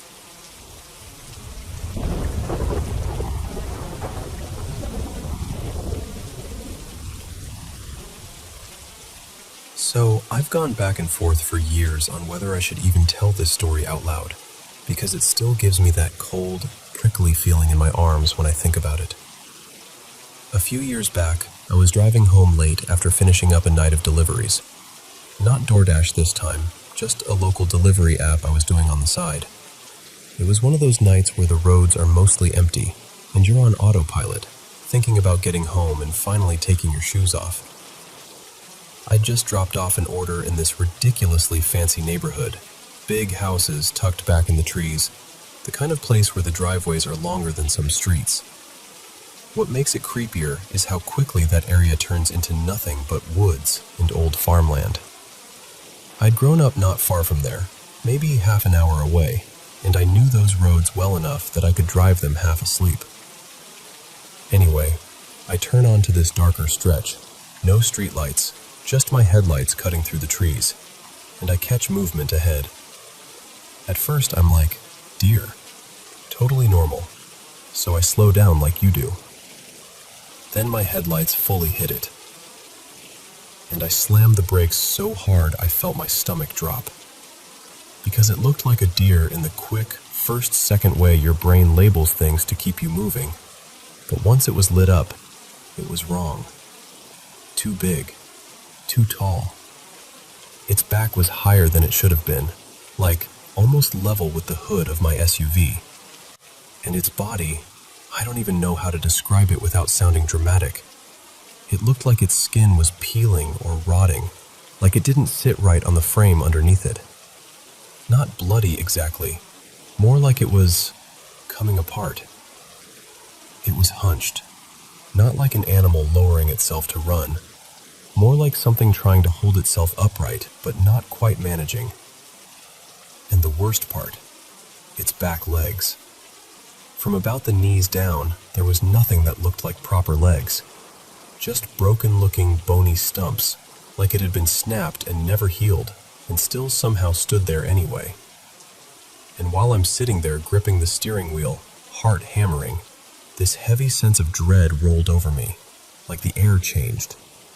Like my body knew what I was seeing before my mind could catch up. Then it turned its head toward me. And that's the moment my brain stopped trying to explain it as an injured deer. It didn't have a deer head, no muzzle, no antlers, nothing like that. It was more like a human skull, but simplified. Rounder than it should have been, almost blank, like a terrible mask.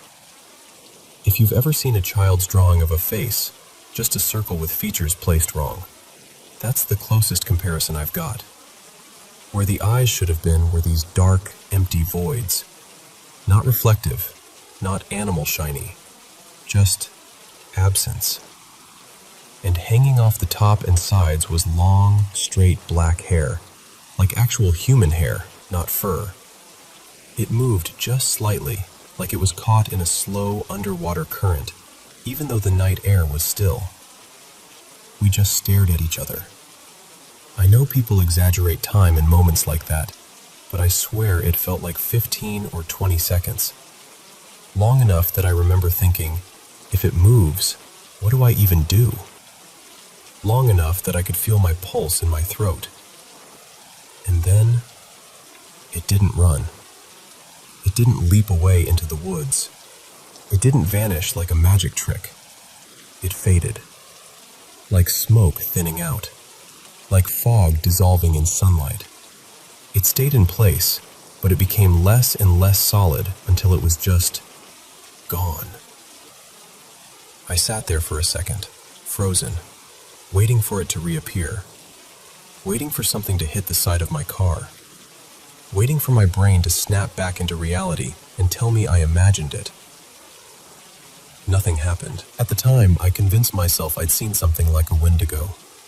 I know the stories are more spiritual than creature in the woods, and honestly, I'm not even married to that idea. I just needed a name for it, something my brain could hold. Here's the part that makes it harder to shrug off, though. I moved later, up into northeastern Pennsylvania. Different town, different roads, different everything. And I saw it again. Twice. Not in the same place either. One time was near the county line, up around that stretch where the roads get steep and the trees feel like they're leaning in. The other was on some back road I took because my GPS thought it was clever. Both were late at night.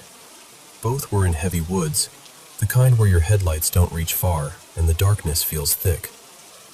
And both times, the feeling came first.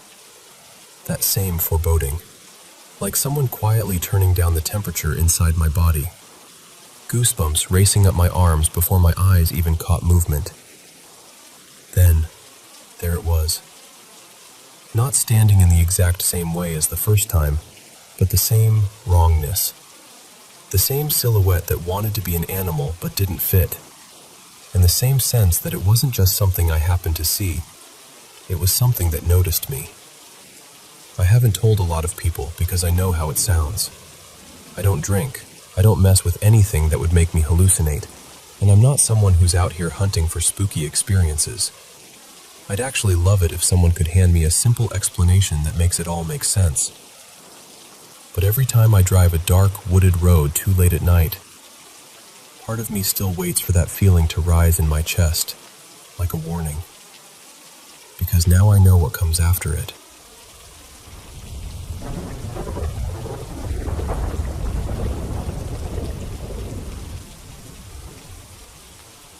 Okay, so I've got one genuinely weird story from my entire life, and I still don't know what to do with it. A while back, my partner Julian and I took a short trip to the northeast of France, not far from the Luxembourg border, outside the bigger cities, kind of in that area where it's quieter, but you still have major roads cutting through. We were going for a trading card tournament. Yeah, the kind where you sit under bright lights all day and argue politely about rules. And we figured we'd make a little weekend of it and pop over to Luxembourg too. So we booked this Airbnb. The building itself, very late 80s, early 90s vibes. 4 floors, plain white exterior, right near a busy road. The kind where you can hear traffic constantly like a distant river that never shuts up. Nothing scary looking, just slightly tired. The hallway and stairwell felt a bit neglected. Scuffed paint, that kind of thing. But the second we walked in, I noticed it. The smell.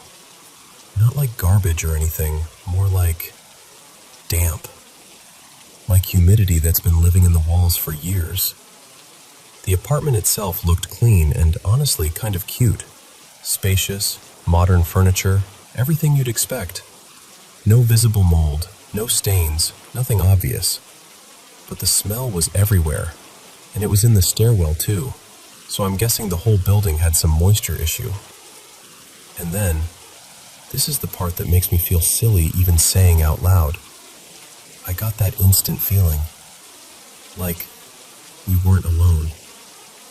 I remember turning to Julian and going, half joking, but also not joking at all, "There's something here. This place is haunted." And he just laughs. Of course he does. Julian is very rational, there's a logical explanation for everything. And he's like, it's the smell plus your imagination. You're psyching yourself out. And honestly, he could be right. That explanation is completely reasonable. Anyway, first night, nothing happens.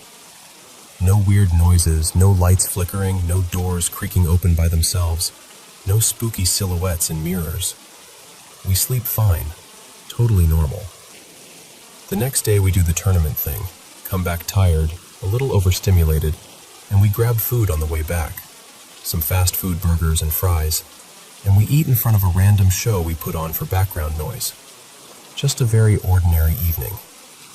Then we decide to take a bath, because the bathroom had this ridiculously big bathtub. Like the kind that makes you go, oh, okay, this is the feature. So Julian's doing his thing, I'm running the water, and I settle in. Bubbles, hot water, the whole cozy setup. And I still have that lingering feeling, the same one from when we first walked in. Not danger, not malicious, just presence. Like the air had an extra layer to it. And I have this impulsive thought, what if I try recording? Now, I need to be super clear. I'm not an expert. I'm not an EVP person. I don't do paranormal investigations. This isn't my hobby. I used the basic voice recorder app on my phone, nothing fancy. And the water was running the whole time, which means there's constant white noise in the background. That matters, because white noise can make your brain find patterns that aren't really there. Still, I decided to try. So I record 2 short clips while I ask a couple questions out loud. And later, when I listen back, there are 2 moments that made my stomach drop a little. They're not loud. They're not crisp. They're the kind of thing you might miss completely unless you listen closely. Like headphones on, leaning in, replaying it, the whole deal. And around the 10 to 12 second mark, I swear I hear a voice say, "Matthew." Not shouted, not dramatic, just there. Like a quick answer slipped into the noise. And I remember pausing it and going, wait, did you hear that? Even though I was alone listening, which sounds ridiculous, but that's exactly what happened. Then the second clip is the one that bothered me more. Because in that one, I ask something like, "Do you want me to stop asking questions?" Again, nothing aggressive, just testing the air.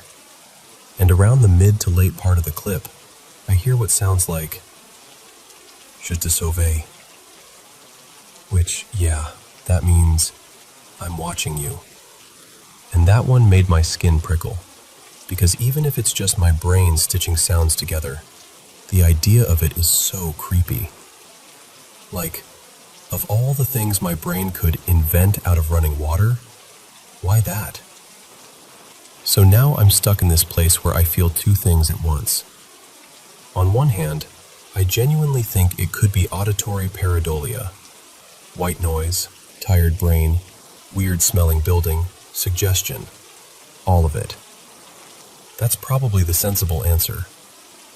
On the other hand, it's the only time in my life I've ever had that immediate "something is here" feeling. And it's also the only time I've ever listened back to a recording and felt that little cold drop in my chest. So I don't know. I'm not claiming anything. I'm not saying this was definitely paranormal. I'm just saying it happened. It felt strange.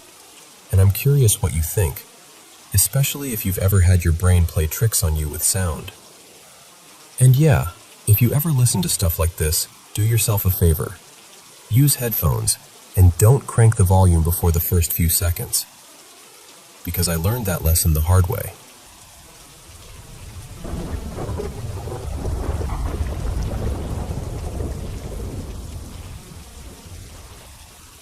Hey, can I tell you something that still catches in my throat when I say it out loud?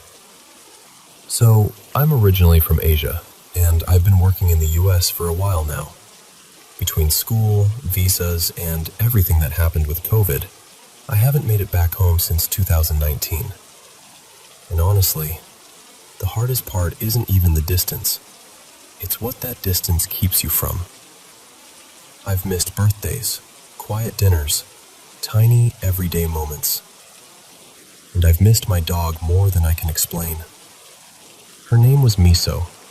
This little warm soul who always somehow knew when I needed her. I kept telling myself, just get through this last stretch. Wrap things up here. Next year, you'll finally go home. That plan was like a light I kept walking toward. Then a few days ago, I was driving home after a brutal 11-hour night shift. You know that kind of tired where your bones feel loud? I was doing what I always do after nights like that. Windows up, volume way too high, blasting pop and rap to keep myself from drifting. And out of nowhere, like someone gently tapped my forehead, a melody popped into my head. Not a song I'd been listening to recently, not something trending, nothing. Just this soft little tune I hadn't thought about in years. It felt oddly specific, like it arrived with purpose. When I got home, I couldn't let it go. I sat there half out of my shoes, still in work clothes, scrolling and humming like a maniac, typing random guesses into search bars. It took forever, but I finally found it. I'll Be There by the Escape Club. Such a low-key 80s track. One of those songs you forget exists until it suddenly feels like it's been waiting for you. I remember thinking, that's weird. But I played it anyway. And I don't know. Something about it calmed me down. Like my chest finally unclenched. I let it loop once or twice, and then I passed out. When I woke up later that afternoon, my phone had a message from my dad. Dad's name is June, back home. And the second I saw it, something inside me just tightened. He told me Miso had passed away overnight. There's about a 13-hour time difference between where I am and home, and when I did the math, when I realized the time she must have slipped away, it lined up almost exactly with when that old melody dropped into my mind on the drive. Like, right around then. And listen, I'm not even saying I know what that means. I'm not trying to make it into some dramatic movie moment. I just know what it felt like. It felt like a goodbye that found me before the news did. Like some small thread still connected us for one last second, across an ocean and 2 lives. I cried so hard I couldn't breathe right. The kind of crying where you're embarrassed even though no one's watching. Because once the puzzle pieces clicked together, it didn't just feel like I lost her. It felt like I missed her. Like I wasn't there for the moment that mattered most, and my heart didn't know where to put that regret. And the part that really broke me was remembering this one line from the song. Just think of me, and I'll be there. I keep replaying everything. Her paws tapping the floor. The way she'd lean her whole body into me like I was her favorite place. The little sigh she'd do when she finally settled down. And I keep thinking, maybe love doesn't disappear just because you weren't in the same room. Maybe some part of it stays close, even when you're far. Even when it's over. I don't know. I just miss her. And I needed to say it to someone, out loud, like this. Because carrying it alone makes it feel heavier.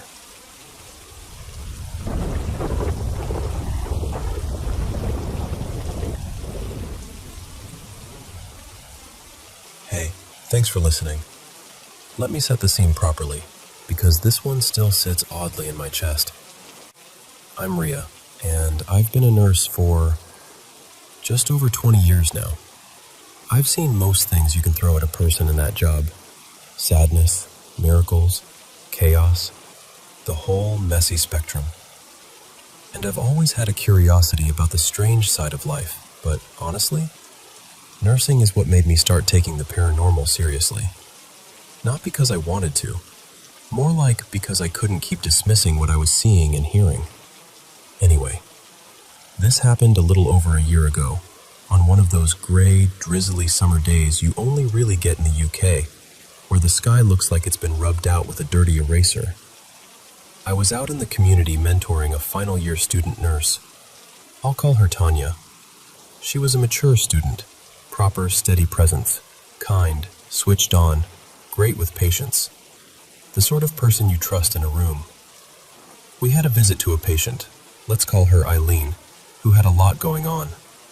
Obs needed doing. Bloods, wound dressings.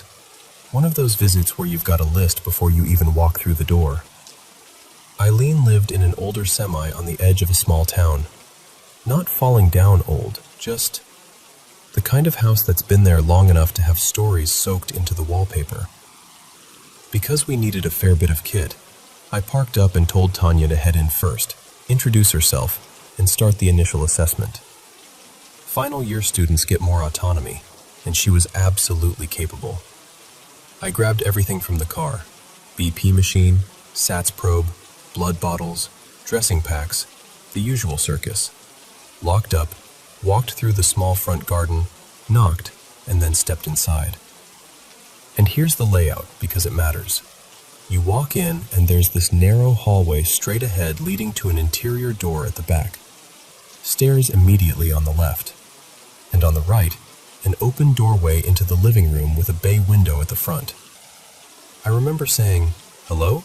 as I came in, and my eyes naturally flicked right into the living room. And that's when I saw her. An older woman, about 5'2" short white hair in a neat perm. She was wearing a brown pleated skirt, little dark flat shoes, and a pale blouse, cream or white, something like that. I didn't get a look at her face because she had her back to me, moving away, like she was just calmly walking deeper into the room. She was close, 3 or 4 feet away, tops.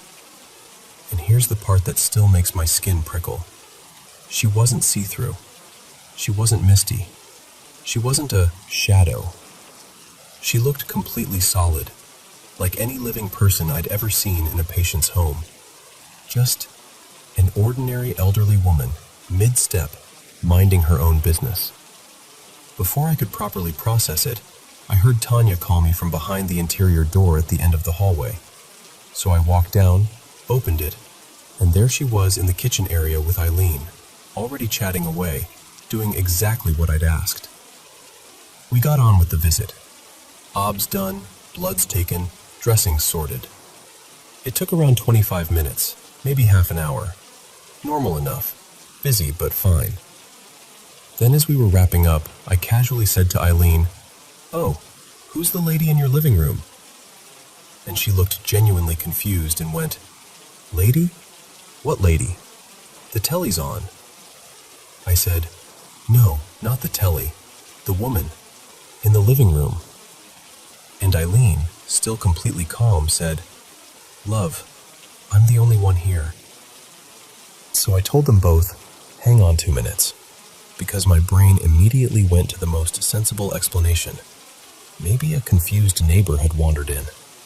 Maybe someone had slipped through the front door. I went straight to the living room. Nobody. And the TV wasn't on, not even humming in the background.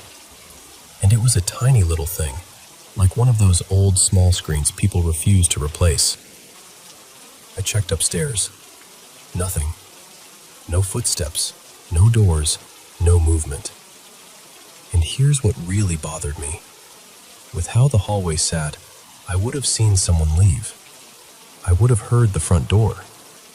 There wasn't time. There wasn't space for a person to appear, wander off, and vanish without a sound. I went back, trying to sound light, and said, "Right, no one there. I must be overdue a holiday." Something like that. Eileen laughed politely. We did the goodbye thank you routine, and we left. The second we were outside, I made myself do something very deliberate. I didn't want to lead Tanya. I didn't want to plant anything in her head. So I said, "Tell me what you saw. Exactly. Don't worry about sounding silly, just describe it." And Tanya described the woman exactly as I had seen her. The height, the hair, the skirt, the shoes, the light blouse. The only detail she added was this. She said the woman was moving toward a chair and looked like she was about to sit down, like she was in the middle of a completely normal, everyday action. And just like me, Tanya never saw her face. So what do you do with that? Did we see a ghost? Was it some kind of time slip, 2 moments overlapping? Was it a person replaying a routine in a house she once lived in? I'll also say this. Even though she looked like someone from another era, the clothes didn't scream costume. They weren't dramatically old-fashioned. I've seen plenty of older women dressed similarly today. I don't know what it was. I only know that I saw a woman who wasn't there. And the student with me saw her too, without either of us prompting the other. And that's what keeps pulling me back to it. Not the fear exactly, just the unanswered what of it all. So, yeah, what do you think we witnessed?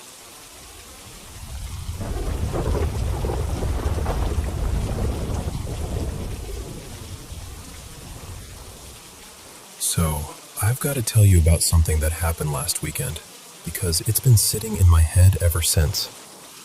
A little backstory first. My aunt's husband, my uncle Tariq, passed away about a year ago. And in our family, when it hits that 1-year anniversary, everyone gathers at the person's home, or at the closest living relative's place.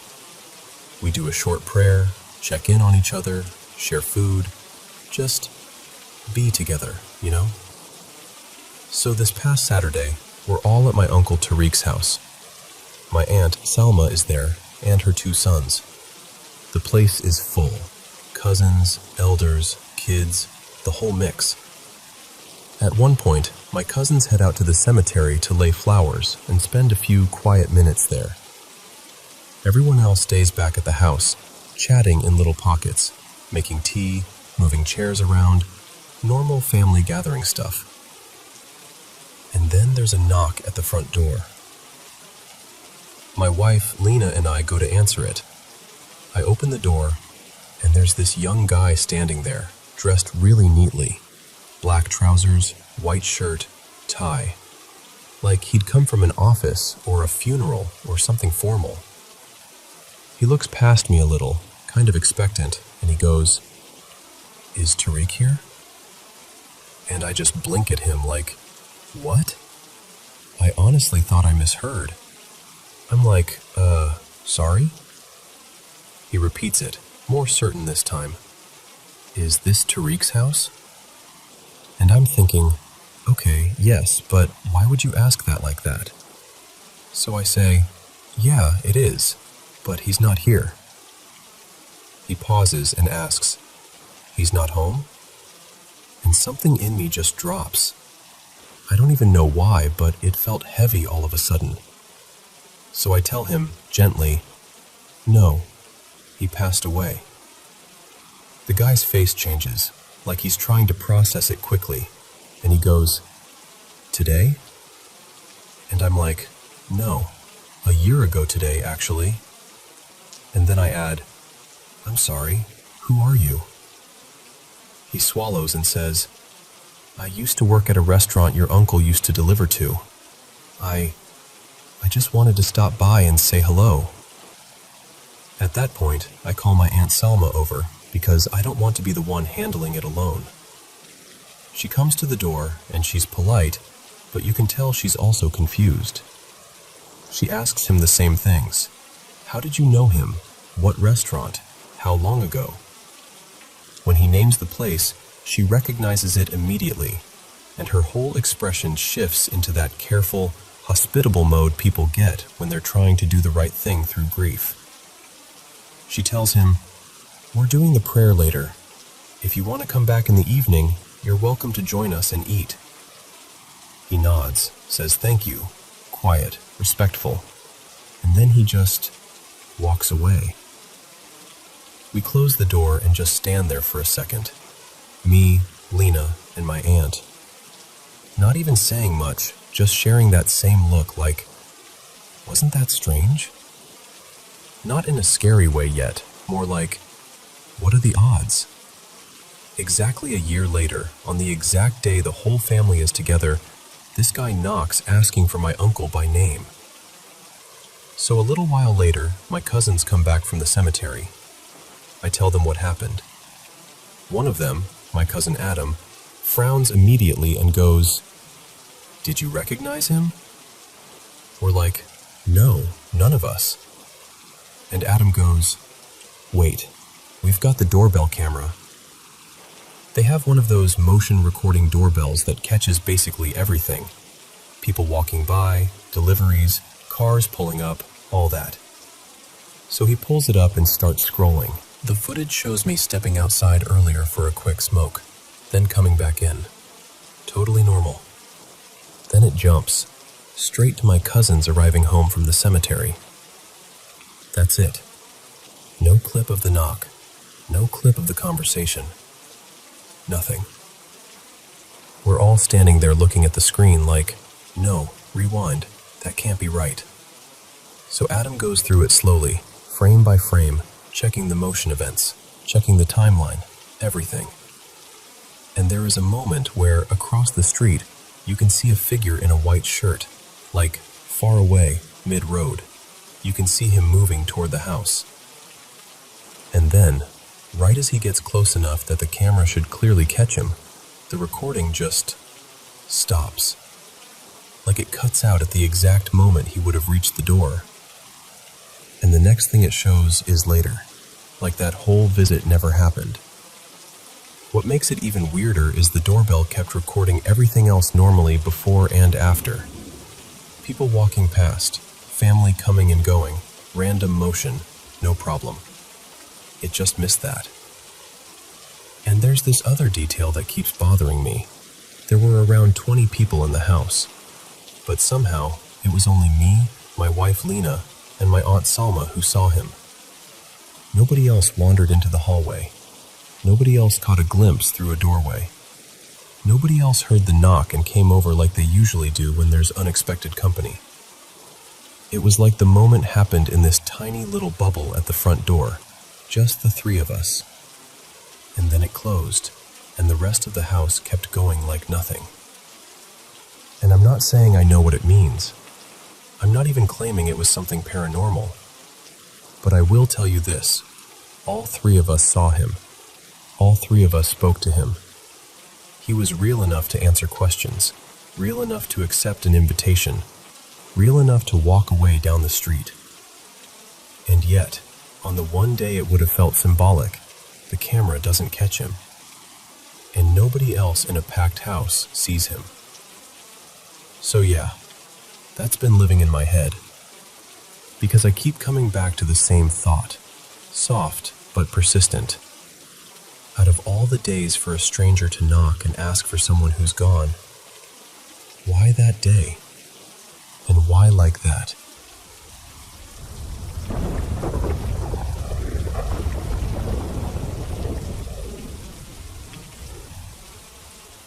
Okay, so I'm going to tell you this the way I'd tell it if we were sitting together, because it still gives me chills even saying it out loud. And just so you know, my family's had stuff like this happen for as long as anyone can remember, way before I was even born. I'm not some polished storyteller, but these moments are burned into our family like snapshots you can't unsee. Back in the early 90s, my great-grandma Marisol, she was from Puerto Rico, and my great-grandpa Enzo, who came from Italy, finally bought a house in Bridgeport, Connecticut. It was a big deal for them. One of those "we finally did it" moments, you know? They meet the seller, do all the paperwork, and then it's time to hand over the keys. And here's the part my family always repeats the exact same way because it was so strange. The seller puts the keys in my great-grandpa's hand, looks both of them straight in the eyes, no smile, no warmth, nothing, and says, real calmly, "Good luck." Not congrats, not take care of her, just good luck. Marisol didn't like that. She said her stomach dropped right there on the porch. But Enzo, he wasn't into paranormal stuff at all. He brushed it off like, people say weird things, it's fine. So they walk inside with my little uncle, well, my mom's brother Nico, and he's about 5 at the time, just a little kid bouncing off the walls, sprinting from room to room like kids do when a place feels like a new playground. Within minutes, Nico runs into the bathroom, and then comes flying right back out. He goes straight to Marisol, all serious, wide-eyed, and says, "There's a man in there, but he doesn't have a face." Now you can tell a kid they've got an imagination, sure. People love to say that. But the way my family describes it, he wasn't giggling. He wasn't trying to scare anyone. He was shaken. Marisol's first thought was, maybe the seller came back in to use the bathroom. But it didn't make sense. They'd literally watched him leave. The front door never opened. No footsteps. Nothing. And they never figured out who or what Nico saw in that bathroom. But from that day on, Marisol always said the house felt wrong, like it was waiting. Years go by. Everybody's older. Nico grows up. Life keeps moving. And even with all that uneasiness, the family is still tied to that house for a while. My great-grandparents are there, and later my grandma Elena ends up living there too. Elena got pregnant with my mom, and that's when things got worse. One day she's napping, just resting like pregnant women do, and she swears she felt hands grab her by the ankles and yank, like pulled hard enough that she slid halfway off the bed. She woke up screaming, completely panicked, and she ran into Marisol's room and climbed into bed with her like she was a child. And listen, Elena was in her 20s, a grown woman. You don't do that unless you're genuinely terrified. Then comes the part that makes my chest tighten every time I think about it. A few months later, Elena's exhausted. Pregnancy exhaustion where your bones feel heavy. And she goes upstairs to lie down in her room early in the evening. And this detail has always stuck because my family treats it like fate. It was a Thursday, and Thursdays were a routine in that family. Like clockwork, my great-grandparents would go to my great-aunt's place for coffee and sandwiches. Same time, same visit, every week. But that Thursday, for the first time in forever, they randomly decided not to go. So they're downstairs instead, sitting in the living room watching the news. Elena's upstairs asleep. They didn't even hesitate. They bolted up the stairs because Elena was up there. And when they reached her room, the ceiling was on fire. Not a little flame, not a candle-sized flicker. My family describes it like the whole ceiling was roaring, like it had been burning for long enough that it should have already collapsed. And Elena was still in bed, completely asleep, with the fire directly above her like it was hanging there ready to drop. The smoke had already hit her. She was barely responsive. My great-grandparents dragged her out, literally pulled her out of the room, down the stairs, out of the house. By the time the firefighters came, they were saying the same thing over and over. It didn't make sense. No obvious electrical issue, no clear source, no explanation for why that room caught fire the way it did. And here's what my family always says, every time. If my great-grandparents had gone for coffee like they usually did, Elena would have died in that room, and my mom wouldn't have been born, and I wouldn't be here telling you this. After that, my family basically cut ties with the place. They didn't talk about it like we moved. They talked about it like they escaped. And that moment with the keys, when the seller said, "Good luck," that stopped feeling like a weird comment and started feeling like a warning. Like he knew. Like he'd been waiting for someone else to take the house. And whatever came with it.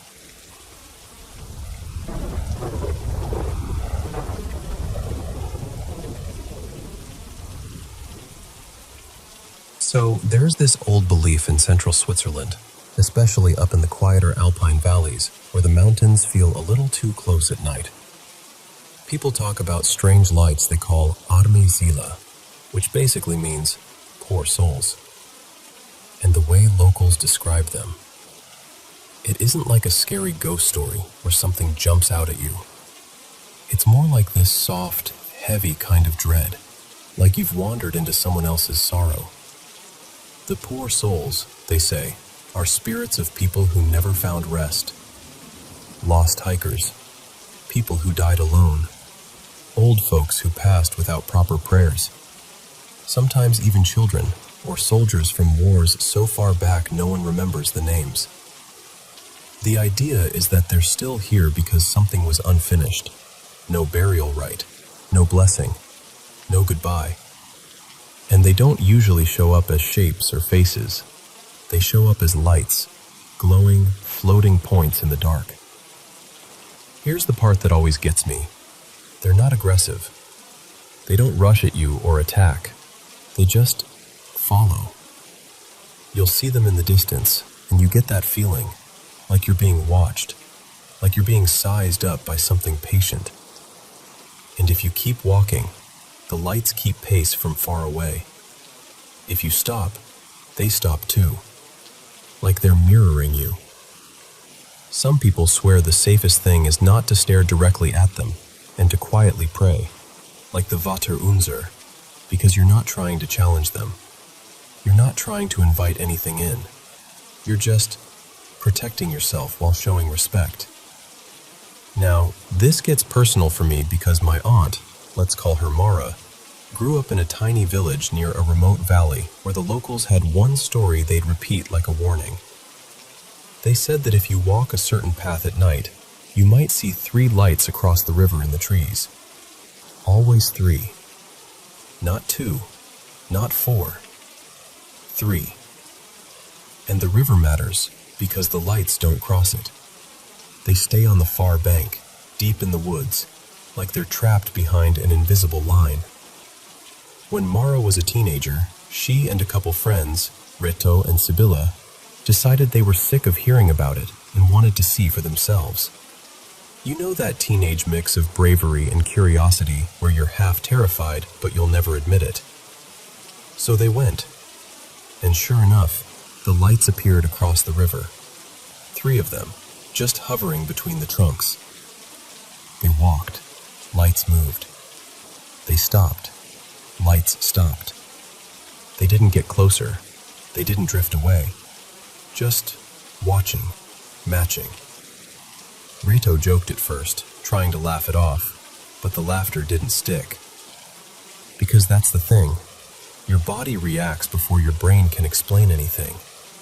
Even when nothing happens, you feel like something is happening to you.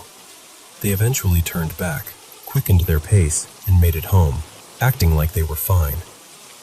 But when they got back to the village, they ran into friends who'd been out driving around, Leonie and Pascal, and those two were like, "Wait, when did you leave?" We drove past that road 3 times. Mara and her friends were like, yeah, we were walking, right there. And Leonie swore, hand on heart, that they didn't see them at all. Not once. Even though the car passed the same stretch of road, same time, with headlights sweeping the shoulder. It was like Mara, Reto, and Sibylla weren't just being followed by lights. It was like the night had decided they didn't fully belong to the visible world for a while. And it isn't only lights either. That region is full of stories where things feel half-human. One evening, a few locals saw a man across the river in the trees, walking slowly with a lantern. Not wandering, not panicked, just moving like he had a purpose. But the weird part is, nobody could place him. Nobody recognized him. And it wasn't the kind of place you'd casually stroll at dusk unless you really knew the terrain. He didn't look toward the village, didn't react to being watched, just kept going until the lantern glow swallowed itself deeper into the forest. Some people whispered it might have been one of the poor souls wearing a human shape for a moment, or something older than that, something that didn't need a name. And then there was this boy. People called him Nico, who had a reputation for noticing things other people didn't. The kind of kid who'd suddenly stare into an empty corner of a room and go quiet. Nico once described seeing a small, childlike figure with something wrapped around its head, like paper, like a strange hood. It came into the house, grabbed at his toys and a few pieces of clothing, and ran back out toward the woods. His family was shaken enough that they spoke to a woman known locally for helping with these things, someone who didn't treat it like a joke. She came over, led them in prayer, and after that, Nico never saw the figure again. But the most unsettling thing he ever said happened after his grandfather died in a sudden flood. His grandfather, Jonas, was swept away when his car was caught by rising water. It was fast, brutal, and the kind of death that leaves a family feeling like the world is unsafe. Afterward, every time Nico's family planned to visit his grandmother, Nico refused. Not with tantrums, just flat certainty. I don't want to go, he kept saying. There's a nasty man sitting on the couch. Everyone assumed he meant a visitor, or maybe he'd misunderstood something. But there was no visitor. And eventually the adults started looking at each other like, oh. Because Nico didn't describe a stranger. He described Jonas. Like Jonas was still there, still soaking wet in some invisible way, still sitting in the place he used to sit, except now he felt wrong, heavy, decayed in spirit. Not evil, just not at peace. No one else saw him. Only the kid. And woven through all of this is the story of a priest who lived in that region years ago. People said he took the poor souls seriously. He prayed for them by name, claimed he could quiet the lights through prayer, like he was helping them find their way. There's supposedly even a book about him, something locals mention the way you mention a storm you remember, with respect, not spectacle. And because of all the fear, and honestly, because of all the grief in these stories, a special day was established in the area to pray for the poor souls. And locals say that after that, things became calmer, fewer sightings, less heaviness in the valleys at night. But even now, the old rule remains. If you ever see the lights, you don't call out. You don't chase them. You don't try to prove anything. You pray, for them, and for yourself. Because they aren't like the classic will-o'-the-wisp stories that feel mischievous or trickster-like. These lights feel older, quieter, almost sad. And once you've heard these stories, you start to understand why people don't talk about them like a fun legend.